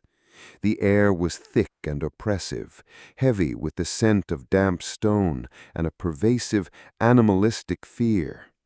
And then you saw him, Kael. He was chained to a heavy wooden post in the center of the room, his wrists and ankles bound by thick iron manacles, his clothes tattered and soiled. His once strong, muscular frame was now gaunt, his face hollowed by fever and sleepless nights. His eyes, though wide and bloodshot, held a terrifying intensity, like burning coals in a skull's empty sockets. He rocked back and forth, a guttural moan escaping his lips, punctuated by sudden, sharp cries. His hair, usually neatly braided, was matted and wild, his beard overgrown, giving him the appearance of a wild beast. "The darkness, from the well, the death," Kael mumbled, his voice hoarse, a repetitive, chilling litany. It calls from the depths." He thrashed against his chains, his body a bundle of sinews and raw desperation. They drank, and then the sickness, the Black Death." You initially dismissed his words as the ramblings of a broken mind, the fever-induced delirium you had seen countless times before. The common belief, and indeed your own first thought, was demonic possession, a convenient explanation for any ailment that defied your limited understanding. You had seen cases like this before, patients writhing, speaking in tongues, their bodies contorted by what could only be supernatural forces. And the Church, of course, reinforced this belief with its rituals of exorcism and its pronouncements of divine wrath. Only the cold, unfeeling stones of this castle could truly witness the procession of lost souls who had passed through its halls, dismissed as mad or damned. You approached Kael cautiously, your satchel feeling heavier than usual. Finn and a few guards stood near the door, their faces pale, clearly unnerved. You could feel their eyes on you, watching, waiting for your pronouncement, for you to either confirm the demonic presence or somehow magically cure him. You unwrapped a small pouch of hellebore, a powerful sedative herb, its leaves crushed and dried. You would attempt to calm him first, to make an examination possible. You mixed a small amount with water, trying to coax him to drink, but he spat it out, his eyes blazing with a fierce, untamed light. "The darkness, it spreads! They don't know!" Kael shrieked, struggling violently against his restraints. "The water, poisoned by the unholy!" Despite his wild thrashing, despite the stench and the overwhelming sense of despair in the room, something in his eyes caught your attention. Amidst the madness, there was a flicker of something else, a strange, terrifying lucidity. It was fleeting, a tiny spark in a vast, dark cavern, but it was there. His eyes, though bloodshot and bulging, seemed to hold a desperate plea, a nascent intelligence struggling to break through the fog of delirium. His words, though disjointed, were not truly meaningless. "Darkness, from the well, the death." He repeated the phrase again and again, a broken record playing a single, haunting melody. You decided to change your approach. Sedatives would only mask whatever truth lay hidden. You dismissed Finn and the guards with a curt gesture. "Leave us," you commanded, trying to infuse your voice with an authority you didn't feel. "The humors must be observed without disturbance." They hesitated, clearly uncomfortable, but eventually obeyed, leaving you alone with the raving man and the flickering lantern. The door creaked shut, plunging the attic into deeper shadows, a canvas for your burgeoning suspicion. You moved closer to Kael, speaking to him in a low, calm voice, ignoring his frantic movements. "Kael," you said, "who drinks from the well? What darkness? Tell me."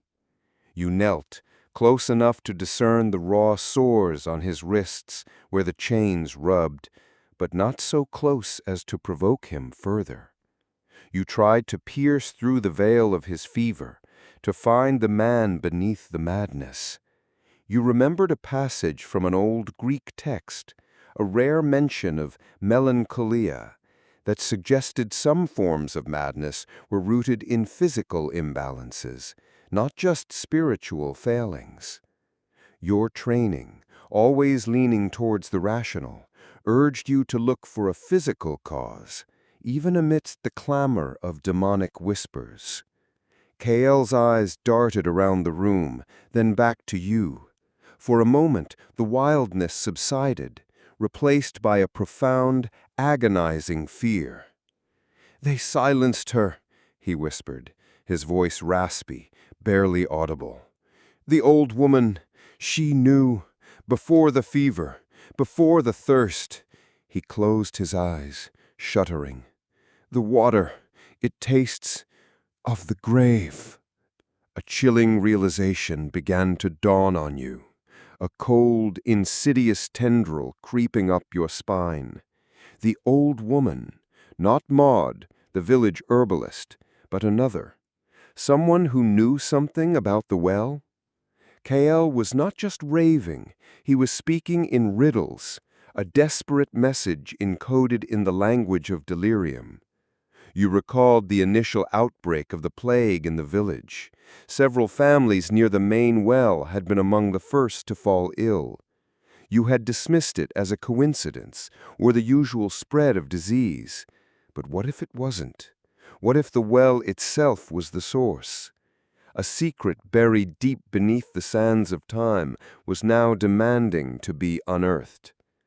You pressed him gently, carefully. Who, Kael? Who silenced the old woman? What did she know about the well? Kael whimpered, his eyes fluttering open, filled with terror. "The Lord, he knows. The Lord and his men. They were there. The old woman, she saw the bodies in the well." His words came out in fragmented gasps, punctuated by shudders. The image he conjured was horrifying. Bodies floating in the castle well, the very source of drinking water for the keep, and likely for parts of the village. If true, it was a grotesque act, a crime beyond imagining, and a clear explanation for the rampant disease. The notion struck you like a thunderbolt, illuminating the dark corners of your understanding. You retreated, your mind reeling. Kael wasn't mad, or at least his madness was rooted in a terrifying truth. He had witnessed something abominable, something Lord William, in his desperation to save face, or perhaps to conceal a horrific crime, had tried to suppress. The fever had simply stripped away Kael's offenses, forcing the terrible secret to the surface. The thought sent a jolt of terror through you. If Kael was speaking the truth, then Lord William was not just a desperate lord, he was a murderer, or at the very least, an accomplice to a heinous act, willing to sacrifice his people to cover his tracks. The plague, in that case, was not God's punishment, or simply an imbalance of humors, but a grim harvest reaped from human depravity. You spent hours in the attic, returning to Kael whenever his ravings offered another scrap of information, piecing together the terrifying puzzle. He spoke of hushed voices in the dead of night, of splashing sounds, of a distinct metallic smell that lingered around the well for days. He spoke of an old woman by the river, not Maud, but perhaps another, bolder village elder, who had voiced her suspicions. She had been found dead shortly after, her passing dismissed as natural, a victim of the encroaching plague. The details were hazy, shrouded in the mists of fever, but the core narrative remained horrifically consistent. Something unholy lay at the bottom of the well, tainting the water, sowing the seeds of death. The truth, a venomous serpent, coiled in your mind. Lady Isabella's illness, the widespread sickness in the village, was not merely a natural affliction. It was the consequence of a deliberate act, a hidden contamination. And Lord William, the man who held your life in his hands, was intimately involved. Your elaborate theories of humors, your frantic search for cures, had all been a blind chase, while the true monster lurked beneath the very ground they walked on. The weight of this knowledge was a suffocating shroud, heavy with implications. You descended from the attic, your steps heavy, your mind a storm of conflicting emotions. The smell of the chamber, of confinement and despair, clung to your clothes. The guards glanced at you, their expressions questioning. You merely shook your head, offering a non-committal gesture. The castle, once a symbol of stability, now felt like a prison built on a foundation of lies and death. You were now faced with a terrible choice, a crossroads shrouded in shadow. Do you reveal Kael's terrifying secret, expose Lord William's crime, and potentially condemn yourself to a gruesome end as a truth-teller in a world that preferred comforting lies? The Church would denounce you for challenging the divine will explanation of the plague, and Lord William would surely silence you, perhaps even accusing you of witchcraft or sedition. The gallows, a stark tree of judgment, would surely await. Or do you remain silent, continue your futile attempts at healing, knowing the true source of the plague festered beneath, sacrificing the lives of innocent villagers to protect your own skin? The thought of keeping such a horrific truth hidden, of allowing more to suffer from a preventable ill, gnawed at your conscience, a relentless worm burrowing into your very soul. The secret, buried deep beneath the sands of time, was now demanding to be freed, but its liberation came at a terrible price. Your knowledge had become a burden, a dangerous weapon in a world where ignorance was often a shield. The frigid morning air, still heavy with the lingering scent of illness and fear from Lord William's keep, offered no solace. Kael's tortured whispers, a relentless drumbeat in your mind, echoed louder than any chapel bell, drowning out the logical treatises of Galen and the learned pronouncements of the Church. The darkness from the well, the death, the Lord, He knows, the bodies in the well. These fractured words, pieced together from a madman's ravings, had shattered the very foundation of your understanding. The plague, that relentless, unyielding predator, was not merely a divine punishment or a humoral imbalance. It was a consequence of a horrifying human act. The knowledge was a venomous serpent, coiling in your gut, threatening to consume you whole. Your conventional wisdom, your celebrated texts, offered no answers, no remedies for a sickness born of malice. You, Rowan, the esteemed physician, now felt like a blind man stumbling in a darkened maze, desperately seeking a path. There was only one direction left to turn, a forbidden path, whispered about in hushed tones, leading to the one person the villagers called Witch, Lyra. The decision to seek out Lyra was not born of choice, but of a desperate, gnawing necessity.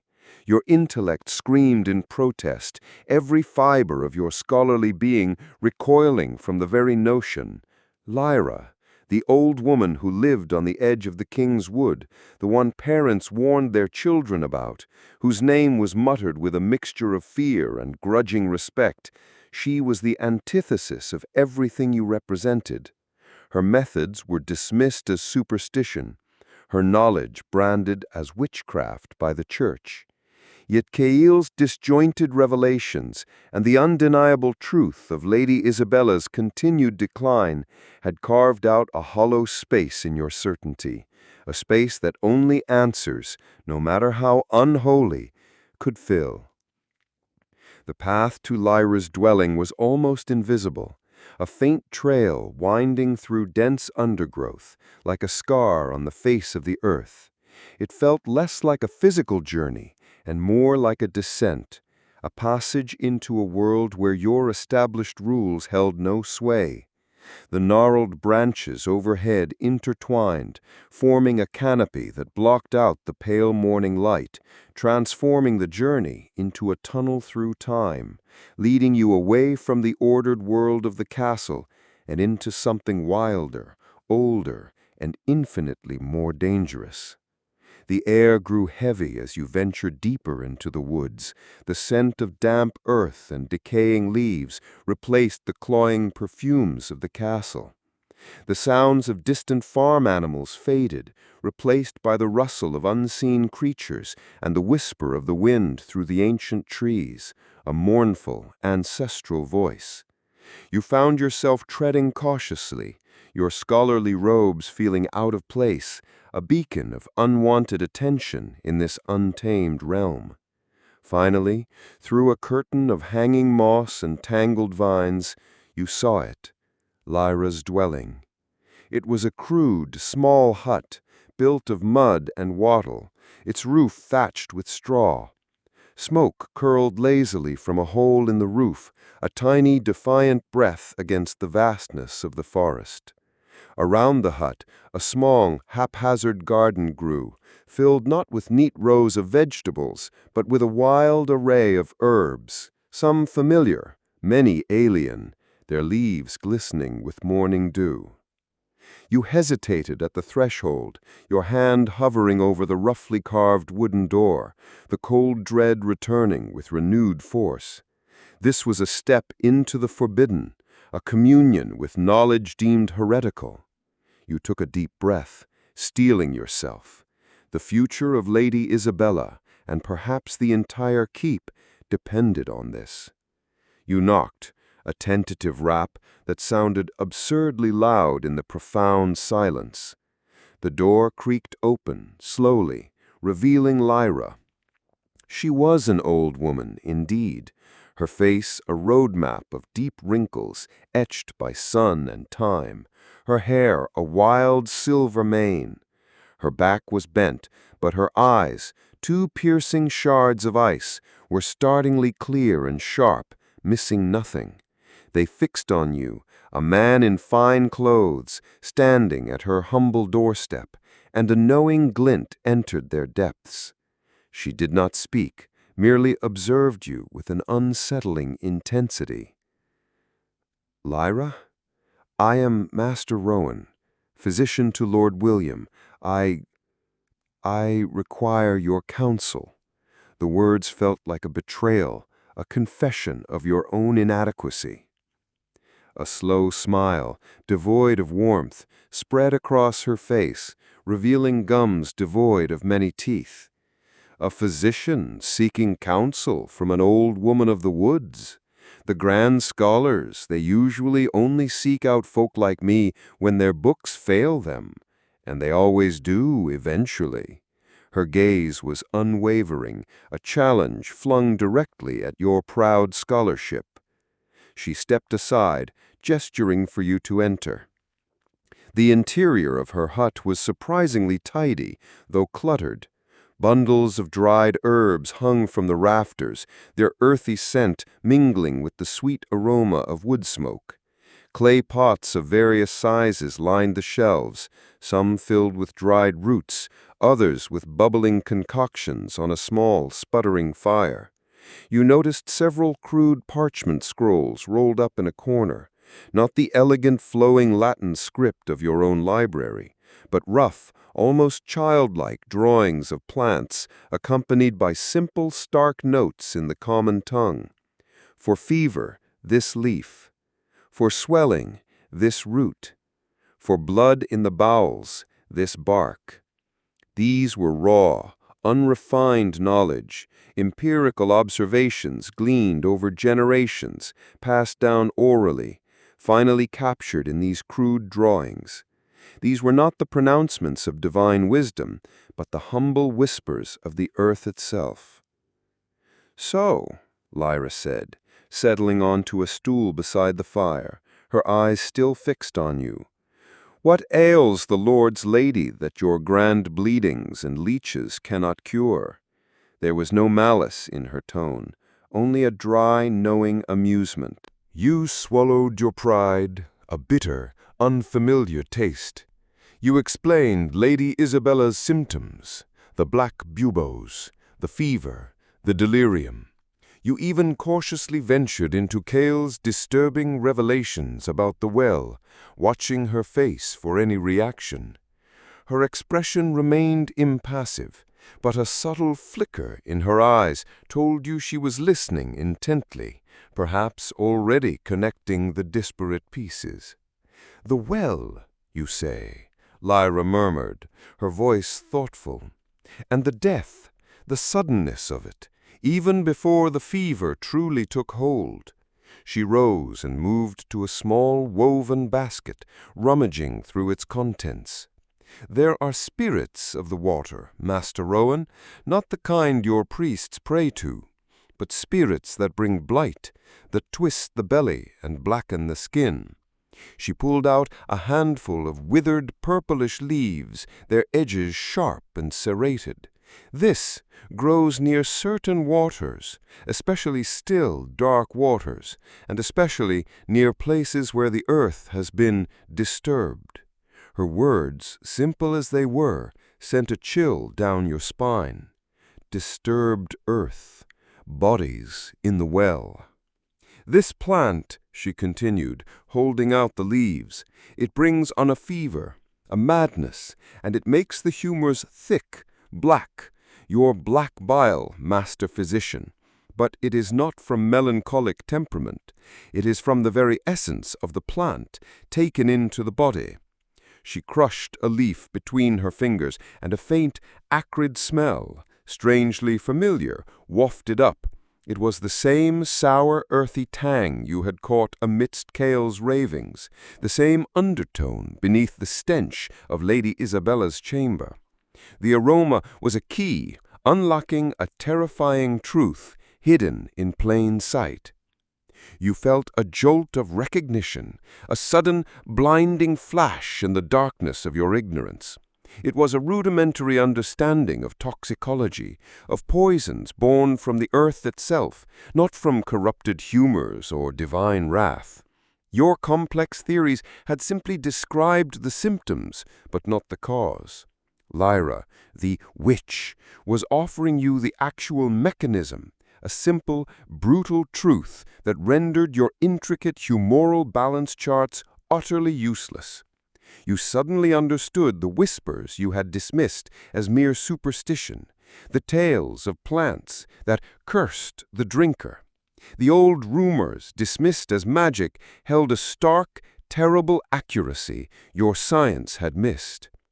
"What plant is this?" you asked, your voice barely a whisper, your eyes fixed on the purplish leaves in her hand. "They call it devil's nightshade," Lyra replied, her voice low.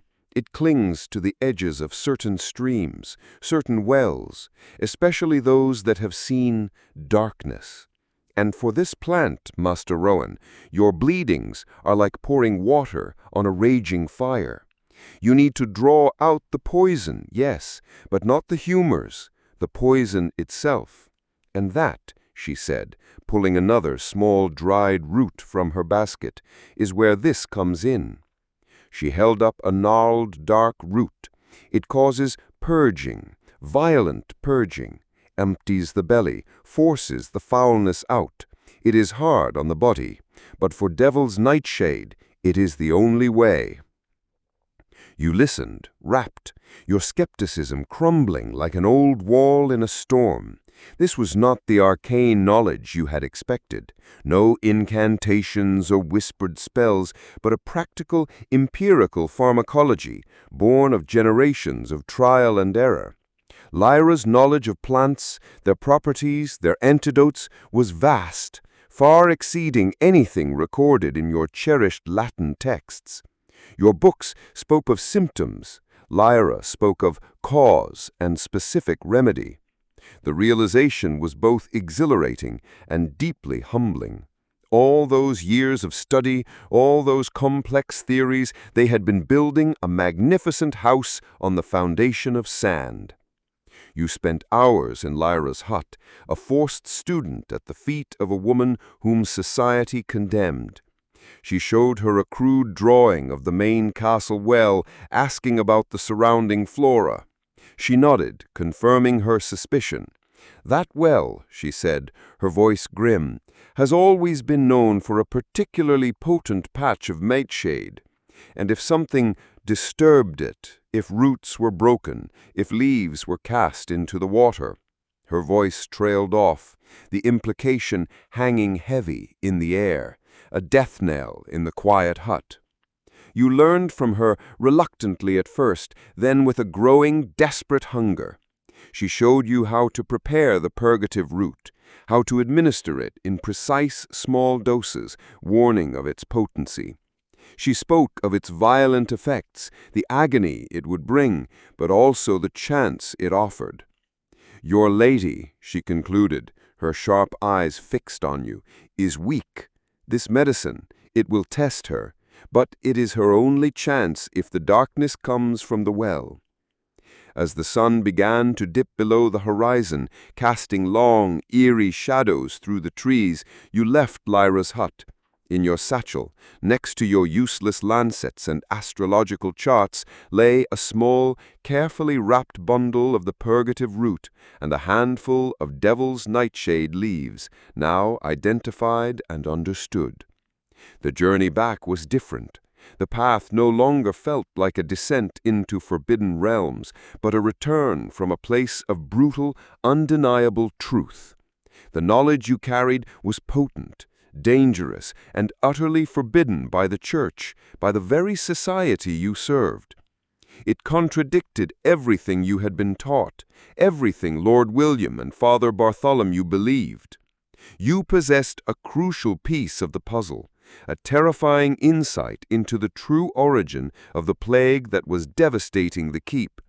It was knowledge gleaned from the fringes, from a woman deemed a witch, a whisper from the shadows that spoke more truth than all the grand pronouncements of the established world. It was a knowledge that flew in the face of both religious dogma and accepted medical theory, a secret that, if revealed, could condemn Lord William, expose the castle's horrific secret, and undoubtedly lead to your own downfall at the hands of the Church. You were now a keeper of forbidden wisdom, caught between the rigid structures of your world and the horrifying truth of a hidden, deadly poison. The way forward was fraught with peril, a treacherous tightrope walk where one misstep could mean annihilation. But for the first time, you felt a flicker of true hope, a path to actually saving Lady Isabella, even if it meant sacrificing everything you once held dear. The purgative from Lyra had, at last, wrung a terrible, undeniable truth from Lady Isabella's ravaged body.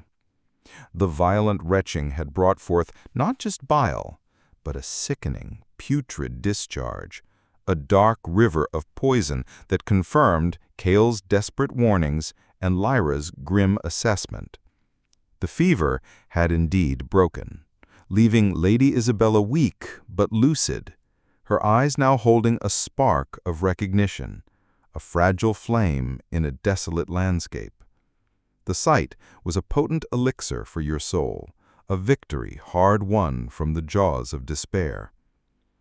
Yet this triumph was a double-edged sword. To heal her with Lyra's forbidden knowledge meant exposing a truth that could shatter Lord William's authority and condemn you as a heretic. The path ahead was clear, but fraught with peril, a razor's edge between salvation and damnation. You clutched a small, stoppered vial of the tainted well water, its murky contents a swirling vortex of undeniable evidence, as you prepared to face the two pillars of power in the keep, Lord William, the embodiment of earthly authority, and Father Bartholomew, the unwavering voice of God. The air in the castle felt suddenly thin, crackling with unspoken tension, a storm brewing on the horizon. You found Lord William in his private solar, pacing like a caged beast. Father Bartholomew sat across from him, his face a mask of solemn piety, an anchor in the turbulent sea of the Lord's despair. The very atmosphere was thick with the weight of Lady Isabella's continued, albeit slightly improved, recovery. Her breathing was less labored, her fever had receded, but the full truth of her illness, and its source remained hidden. You entered, the vial of murky water heavy in your hand, a small glass bomb ready to detonate. Lord William looked up, his eyes bloodshot, betraying a night of tormented sleeplessness. A flicker of something that resembled hope, tinged with suspicion, crossed his face as he saw you. Father Bartholomew merely observed you, his gaze a cold, assessing blade. "Master Rowan," Lord William began, his voice raspy, "my lady seems less afflicted. The fever has lessened. What sorcery is this?" The word sorcery hung in the air, a dangerous echo of Father Bartholomew's earlier accusations. You took a deep breath, steeling yourself. This was the moment. "My lord," you began, your voice firm, striving for a tone of medical certainty. "Lady Isabella's illness was not merely an imbalance of humors, nor, with all due respect, a simple test of divine will. It was a poisoning." You saw Lord William's eyes widen, his jaw tightening. Father Bartholomew stiffened, his hand unconsciously clutching the crucifix at his neck. "Poisoning?" Lord William roared, his face darkening, a storm cloud gathering on his brow. "By whom? Are you accusing someone in my household?" "Not by hand, my lord," you continued, pressing on, ignoring the tremors of fear in your own stomach, "but by water. The castle well, my lord. I believe it is the source of the lady's illness and indeed of the plague that afflicts your people." You held up the vial of turbid water, its contents swirling ominously. "This, my lord, is water from your well. See its unnatural murkiness. Lady Isabella's body, after receiving a powerful purgative, expelled precisely mirroring this. And Kael, my lord," you added, daring to bring his name into the light, "Kael in his delirium spoke of it. He spoke of darkness in the well, of bodies." The words hung in the air, a deafening silence descending upon the chamber. Lord William's face, already pale with exhaustion, now turned ashen, like a wax candle melting in the heat of a terrible revelation. His eyes darted to Father Bartholomew, then back to you, a mixture of fury, fear, and disbelief warring within him. "Madness! This is madness, Rowan! You accuse me? You accuse my very domain of being a source of pestilence? This is treason! You speak like a raving lunatic!" Father Bartholomew, ever the stalwart defender of dogma, seized the opportunity. He rose, his tall figure casting a long shadow over you. "Master Rowan, this is blasphemy. To suggest that God's judgment is but a mere earthly poison, to speak of madmen's ravings as truth. This is a diabolical deception. You consort with witches and heathens. The illness is a punishment for sin, a warning. To suggest otherwise is to question God's divine authority. This is the work of demons, not poisoned water." His eyes blazed, two fiery beacons of condemnation. The room became a battleground of wills.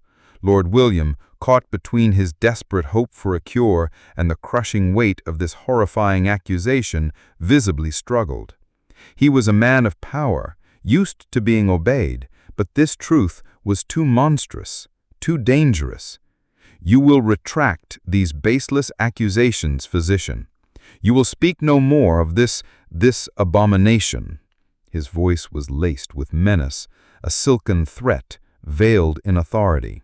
You stood firm, despite the trembling in your knees. "My lord," you insisted, "the evidence is in the lady's recovery. Her fever has broken. The buboes, though still present, are less inflamed. This would not be the case if it were merely a punishment from God or a simple imbalance. This is a specific poison, my lord, and Kael witnessed something that directly implicates the well." You knew you were walking a tightrope, each word a step closer to the abyss. You had to make them see. You spoke of the devil's nightshade, of its properties, of how Lyra, the old woman whom they called witch, had provided the true understanding. Sometimes, my lord, truth is found not in grand pronouncements, but in humble observation. The old ways, the ways of the earth, often hold a practical knowledge that our learned texts overlook. Father Bartholomew scoffed loudly. Practical knowledge? You speak of the unholy practices of the pagan and the charlatan. This Lyra is a witch, a servant of the devil. And you, Master Rowan, by associating with her, by believing her blasphemous tales, you brand yourself a heretic. This plague is a trial, a scourge. To suggest an earthly cause and to cast blame upon the Lord of this domain is to challenge the very order of God's creation. His accusations were a barrage, a volley of stones aimed at your very soul. Lord William sank back into his chair, his face contorted in a mixture of disbelief and growing horror. The idea that his own well, the very source of life for his castle, was poisoned, and worse, that it was due to a hidden, unspeakable act, was clearly too much for him to bear. His eyes darted to a small ornamental dagger on his desk, then back to you, a fleeting shadow of a desperate thought. "My lord," you pressed, seeing his hesitation, sensing a sliver of opportunity. "If the well is cleansed, the sickness will recede. If it is not, more will fall. Kael is not mad, my lord. He saw something put into the well." At that precise moment, the solar door opened, and Finn, Lady Isabella's most devoted servant, entered with a fresh basin of water. His eyes, though weary, held a hint of awe. "My lord," he announced, his voice filled with quiet wonder. "The lady, she truly breathes easier. Her fever is almost gone. Master Rowan's last potion, it was a miracle, my lord." He then looked at you, his gaze lingering with a silent, profound gratitude, a testament to the fact that he had seen Lady Isabella's recovery firsthand, and that he implicitly trusted your methods, even those he didn't understand. His simple words were a shield against the priest's fire, a beacon of truth in the swirling storm of accusations. Lord William's head snapped up. His eyes, sharp now, met Finn's. Finn, ever loyal, met his lord's gaze unflinchingly, his quiet conviction a stark contrast to the roaring accusations of the priest. This was the turning point. Finn's testimony, coming from an honest, trusted servant who had witnessed Lady Isabella's struggle and partial recovery, lent your words an undeniable weight. "Miracle or not," Father Bartholomew thundered, unwilling to relinquish his hold on the narrative, "it is the work of the devil, a temptation to stray from God's path. This man practices black arts. He twists the truth with his heathen allies." But Lord William's attention had shifted. He looked at the vial in your hand, then at Finn, then back to you. The thought of his wife's recovery, however small, however unconventional, was a powerful counter to the priest's dogma. He was a lord first, a man desperate to protect his lineage and his people, even if it meant confronting an uncomfortable truth. The terror in his eyes was replaced by a cold, calculating resolve. "Finn," Lord William commanded, his voice strained but firm, "take Master Rowan to the dungeon. Confine him, but discreetly. No word to anyone else of this investigation. And you," he looked at you, his eyes hard as flint, "you will explain every detail of this poison to me. And if you are lying, Master Rowan, if this is some trick, I swear by God's holy name, your death will be slow and agonizing." You felt a surge of adrenaline, cold and sharp. You had not won outright, but you had bought time. You had planted the seed of doubt, and the truth, for now, was contained but not extinguished. Finn, his face etched with a mix of relief and solemn duty, took your arm gently. As he led you from the solar, you risked a glance back at Father Bartholomew. The priest stood rigid, his face a mask of furious indignation, his eyes burning with silent condemnation. He knew you had challenged his authority, his very understanding of the world, and that was a sin he would not easily forgive. His wrath was a shadow, long and ominous, stretching before you. The castle dungeon was a cold, dank maw, its stone walls weeping moisture. The air was thick with the scent of mildew and despair, and the distant, mournful drip of water echoed through the subterranean gloom, a slow, agonizing clock marking the passage of time.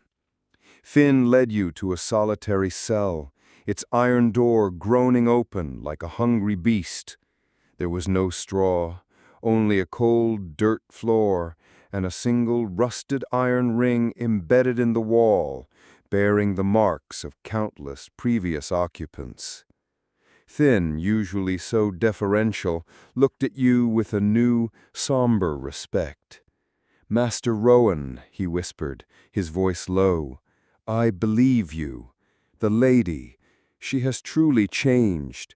And Kael, I always thought his madness had a strange clarity." He fumbled in his tunic, pulling out a small, roughly baked loaf of bread and a flask of water. "This is all I can bring for now. The Lord, he is troubled. He believes you, I think. But the Father, he is a powerful man." He locked the cell door behind you, the clang of iron on iron, a final jarring chord in your symphony of defiance. You were alone in the darkness, the cold seeping into your bones. But despite the chill and the looming threat, a strange sense of grim satisfaction settled over you. You had spoken the truth, or at least a version of it that was closer to reality than any the castle had known. You had risked everything, and for now, you had survived.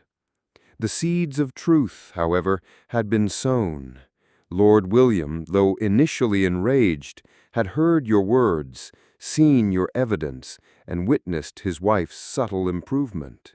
Finn, a loyal and observant servant, was now a silent ally, a witness to the lady's recovery. This was not a public victory, no grand pronouncement from the castle battlements. It was a small, quiet revelation confined to the heart of the keep, a flickering candle in a vast, encroaching darkness. You paced the small cell, the cold seeping into your bones. Your thoughts raced, revisiting every detail of Kael's ravings, every word from Lyra. The implications were staggering. If the well was truly poisoned by bodies, by deliberate defilement, then the plague was not merely an act of God, but a man-made horror, a secret crime of immense proportions. Lord William's reaction, his initial fury, followed by cold, calculating confinement, only reinforced your suspicion.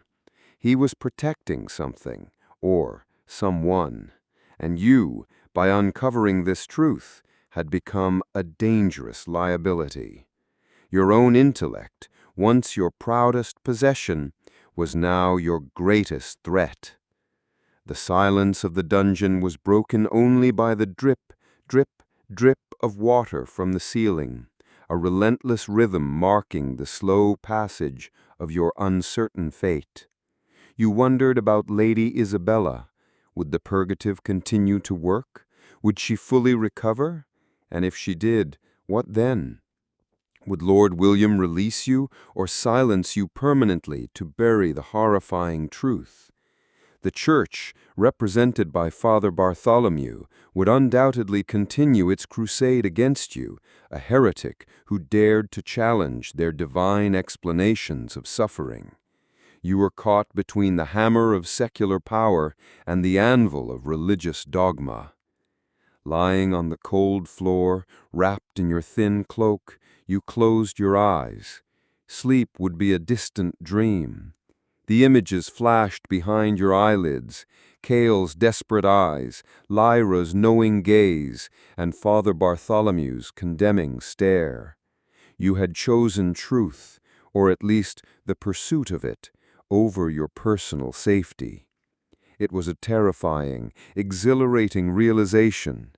The secret of the well, buried deep beneath the sands of time, was now partially unearthed. It festered, a dark stain on the soul of the keep, and its true cost was yet to be fully paid. Your next journey, whether to freedom or to a grim fate, would be determined by the fragile threads of this newly revealed, terrifying truth. The cold, damp walls of the dungeon offered no solace, their unyielding silence a stark contrast to the storm raging within your mind. Lady Isabella's life, tenuous as a spider's thread, hung by a precarious balance, now resting on the very knowledge you had once scorned. The image of the tainted well water, swirling with unseen peril, was a constant, haunting specter. Your elegant theories, once a shining beacon of certainty, now felt like discarded rags, useless against the true, hidden enemy. Lord William's decree of confinement, a heavy iron collar around your neck, was a temporary reprieve, but the threat of Father Bartholomew's wrath, a righteous fire, still loomed large. You were trapped, a bird caught in a gilded cage, yet a desperate plan, born from the crucible of necessity, began to take shape. You needed help, not from learned scholars or pious priests, but from the very outcasts you had once dismissed. Bran, the earthy jerksu, and Lyra, the enigmatic witch of the woods. This alliance, born of desperation, was the only path left to save Lady Isabella, and perhaps yourself. The dungeon's solitary confinement, though physically restrictive, ironically offered a mental freedom you hadn't possessed in the grand halls of the castle. Stripped of your scholarly pretensions and the suffocating weight of expectation, your mind, once rigidly confined by ancient texts, now roamed freely, desperately seeking a solution. You replayed Kael's fractured whispers, recalling Lyra's blunt, empirical explanations of the devil's nightshade and the purgative root. The pieces, once scattered and seemingly unrelated, now began to coalesce into a terrifyingly clear picture. A literal poison, not a humoral imbalance, was the root of the plague. Your academic knowledge, the very foundation of your professional identity, had proven utterly insufficient in the face of this brutal reality. The realization was a bitter pill to swallow, a crushing admission of your own intellectual arrogance. You, Rowan, the esteemed physician, were forced to acknowledge that true healing lay not in the elegant Latin prose of Galen, but in the calloused hands of a peasant herbalist and an old woman whispered to be a witch. This humility, a bitter yet necessary tonic, purged your pride, leaving behind a raw, desperate determination. You needed Bran's practical understanding of herbs and Lyra's intimate, almost instinctive knowledge of the natural world. The heavy thud of footsteps echoed outside your cell. Then the bolt scraped open. Finn's pale, drawn face appeared in the flickering torchlight, a silent confirmation of your desperate hope. Lord William, it seemed, was swayed by Lady Isabella's subtle improvement, enough to allow this dangerous gamble. Finn's quiet nod and the single saddled horse waiting in the castle courtyard were your only assurances. You mounted the horse, the leather cold against your weary limbs, disappearing into the impenetrable darkness, a single candle venturing into a boundless night. The ride to Bran's humble apothecary was swift, fueled by a desperate urgency. The moon, a sliver of silver in the velvet sky, cast an ethereal glow on the winding path. You found Bran by a dying fire, the pungent aroma of dried herbs still clinging to the air inside his small hovel. He looked up, his sharp eyes, two piercing needles, immediately assessing your unexpected arrival. There was no surprise, only a shrewd, almost cynical knowing. Thin, it seemed, had laid the groundwork well. You explained Lady Isabella's symptoms, the black buboes, the fever, the delirium, and crucially, Kael's disturbing revelations about the well. You laid out the devil's nightshade leaves Lyra had given you, their dark, serrated edges visible even in the dim light. Bran picked up a leaf, crushing it, sniffing deeply. His old eyes sharpened, a flicker of surprise quickly masked, crossing his face. He looked at you with a new intensity, a nascent respect replacing his earlier disdain. He understood the gravity of the nightshade, its dangerous potential. He understood the desperate gamble. And despite his initial distrust, he saw the urgency, the undeniable evidence of Lady Isabella's slight improvement. He began to work, his movements efficient and precise, pulling down jars of dried herbs, this for strength, that for lingering fever, another a milder purgative. You watched him, absorbing every detail, realizing the profound difference between your book-learned, often speculative medicine and his pragmatic, empirical craft. He worked with his hands, smelling, tasting, feeling the very essence of the plants. His hands were instruments of living knowledge, far more sensitive than your polished scalpels. The journey to Lyra's hut was made under the pale pre-dawn light, Bran walking silently beside you. Lyra opened her door, her sharp eyes fixing on Bran, then on you, and finally on the herbs in your hand. She seemed to understand without a single word being spoken.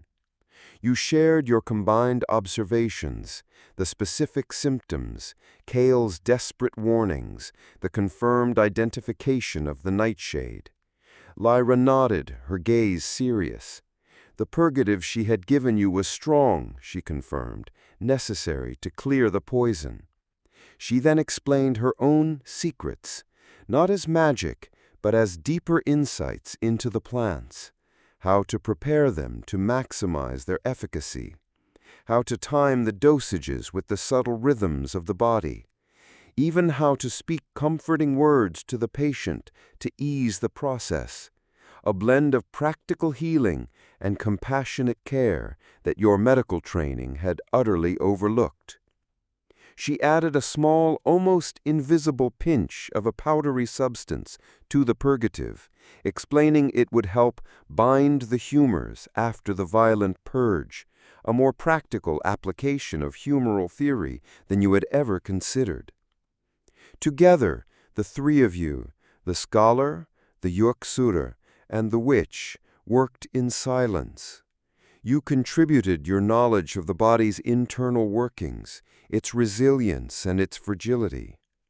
Bran offered his vast practical experience with hundreds of different herbs and their specific effects. And Lyra provided the deep, almost intuitive understanding of the plants themselves, their strengths, their dangers, and the precise, often subtle ways to wield their power. They brewed a new concoction, stronger, more targeted, a blend of their combined wisdom. It was no longer based on humors or stars, but on acute observation, ancestral knowledge, and raw, undeniable experience. The air in Lyra's hut was thick with the scent of their combined purpose, a fragrant symphony of life and death, hope and despair. As dawn broke, painting the sky with hues of purple and gold, You knew what you had to do. With the freshly prepared medicine, carefully stored in a new vial, you bid farewell to Bran and Lyra. There were no grand pronouncements, no elaborate goodbyes, just a silent nod of mutual respect, a shared understanding forged in the crucible of desperation. You returned to the castle, slipping back in through a servant's entrance Finn had left unlatched. The keep was still quiet, the remnants of night clinging to its ancient stones. You moved stealthily through the deserted corridors, the vial clutched tightly in your hand. This was it, the ultimate test of your newfound knowledge, your unconventional alliance. You were no longer just Rowan, the physician of Galen. You were Rowan, the physician who dared to learn from the earth, who embraced forbidden knowledge, who sought truth beyond the confines of dogma. You were a changed man, and this journey back to Lady Isabella's bedside was the clearest sign of your evolution. You were a warrior now, armed not with a sword, but with knowledge, and your only battlefield was the ailing body of Lady Isabella and the suffocating secret that threatened the entire keep. The flickering torchlight in Lady Isabella's chamber cast dancing shadows, ghosts of doubt and despair, across the faces of those who watched. The potent concoction, a fusion of academic understanding, earthly pragmatism, and forbidden wisdom, had been administered. Now only the agonizing passage of time remained. You, Rowan, sat by her bedside, your gaze fixed on her shallow, rattling breaths, each one a fragile pendulum swing between life and death. Lord William, a silent sentinel, stood at the foot of the bed, his face a mask of gaunt exhaustion, his eyes two burning embers holding a desperate, almost terrifying intensity. Father Bartholomew, ever present, knelt in a corner, his rosary beads a blur in his fervent hands, his whispered prayers a relentless counterpoint to the quiet dread. The castle, for days a crucible of suffering and fear, held its breath, awaiting a sign, a definitive answer to the plague's relentless grip. Days bled into a slow, agonizing week. Lady Isabella's recovery was not a sudden, dramatic miracle, but a gradual, almost imperceptible turning of the tide. The violent purging had indeed expelled the foulness, but it had left her weakened, a fragile vessel adrift. Yet the fever, once a raging inferno, slowly receded, replaced by a cool, clammy dampness. The angry black buboes began to soften, their monstrous swelling diminishing, fading to an angry purple, then a mottled bruise. Her breathing, once a labored gasp, deepened, becoming more regular, a rhythmic promise of returning life. The scent of decay in the chamber, once pervasive, gradually gave way to the faint, lingering aroma of Lyra's potent herbs. It was a slow, arduous climb from the precipice of death, a testament not just to the newfound remedy, but to Lady Isabella's own stubborn will to live, her innate resilience, a force your books had never accounted for. Lord William observed the change with a mixture of profound relief and carefully guarded suspicion. He saw his wife, once a pale ghost haunting his dreams, slowly returning to the realm of the living. He witnessed the undeniable efficacy of your unconventional methods, yet the unsettling truth of the poisoned well, of bodies in the depths, was a secret too dangerous to fully acknowledge, too terrible to unleash upon his fragile domain. His relief was tempered by the chilling implications of your discovery, a shadow clinging to his moment of joy. He would remain silent about the well, perhaps ordering its cleansing under some other pretense, to protect his name, his family, and the fragile order of his lands. The truth, for him, was a liability, a truth to be buried once more beneath the sands of time. Father Bartholomew, ever steadfast in his conviction, saw only God's grace at work. He attributed Lady Isabella's recovery entirely to the ceaseless prayers, the holy water, and the divine intervention he had invoked. He spoke of repentance, of faith rewarded, and of the Lord's infinite mercy. Your role and the strange herbs were simply tools, insignificant vessels through which God had chosen to manifest his will. For him, the world remained ordered by divine providence, and any attempt to explain it with earthly, scientific means was a challenge to the very essence of faith.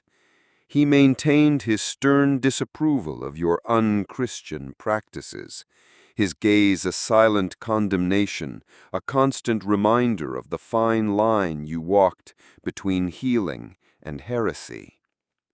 You, Rowan, stood at the crossroads of your own understanding, witnessing this stark dichotomy. You had saved Lady Isabella not with the elegant theories of Galen, not with the balance of humors, but with the combined practical knowledge of Bran and Lyra, the very folk you had once scorned. You had peered into the terrifying reality of the plague, not as a mystical punishment, but as a tangible consequence of human action. You had seen the utter fragility of your own knowledge, the limits of academic wisdom when confronted with raw, brutal reality. You had learned from Bran the value of empirical observation, the blunt, undeniable truth of what works, stripped of all pretense. From Lyra you had gained a profound understanding of the natural world, of its potent remedies and its hidden dangers, a deeper intuitive wisdom that transcended simple botany. You were no longer the physician you had once been, confined by the rigid doctrines of your training. You had been broken and remade, a crucible forging a new self. You had grown, matured, your understanding of the world and of yourself broadened by the harrowing journey. The castle, once a place of terrifying confinement, now offered you a new kind of prison, the weight of a truth too dangerous to speak aloud. You had unearthed the secret, a horror buried deep, and it sat heavy in your soul. Lord William, though grateful, was clear in his silent message. Your life was spared, but your continued presence, a living reminder of his dark secret, was an untenable risk. Your journey came to its quiet end as you rode away from the keep, leaving behind the stone walls that had witnessed your profound transformation. The sun, a cold orb in the autumn sky, cast long shadows before you. In your medical satchel, which felt lighter now, yet heavier with meaning, were no longer just the dull lancets and astrological charts of your former self. Alongside them lay a small, carefully wrapped bundle of Bran's practical herbs, and a few dried leaves of the devil's nightshade, a stark reminder of the poisonous truth unearthed. Your mind, once filled with unquestioning certainty, now brimmed with profound doubt about your role, about the true nature of healing in a world steeped in superstition and power. As you rode through a distant, unnamed village, a plume of smoke rose from a small cottage. You saw a young child, small and frail, standing in the doorway, racked by a dry, hacking cough. The familiar scent of fever, a phantom perfume from a recent nightmare, wafted on the crisp air. You paused, your hand instinctively reaching for your satchel. The cycle of illness, of suffering, of human desperation continued unbroken. The madness of the past, the unexplained afflictions, the blind faith, and the misguided attempts at healing. It was all a continuous loop, a wheel turning ceaselessly through time. Yet this time, in your satchel, there was not just the weight of your past failures. There was a fragile, nascent hope, a new kind of medicine. A secret, buried deep beneath the sands of time, had been revealed to you. That true healing lay not solely in ancient texts or divine pronouncements, but in careful observation, in humble listening, and in the sheer, undeniable courage to seek truth wherever it might be found, even if it meant venturing into the forbidden, even if it meant risking everything. They say that the seeds of modern science often sprout from the very heart of yesterday's madness, and as you rode on, a solitary figure on the long road, you knew that the journey of understanding, much like the relentless cycle of life and death, was far from over. And just like that, another door closes behind us, marking the end of a captivating journey into the hidden corners of the past. Thank you, dear listener, for spending your time with us, tuning in to the whispers from the currents of history on our channel.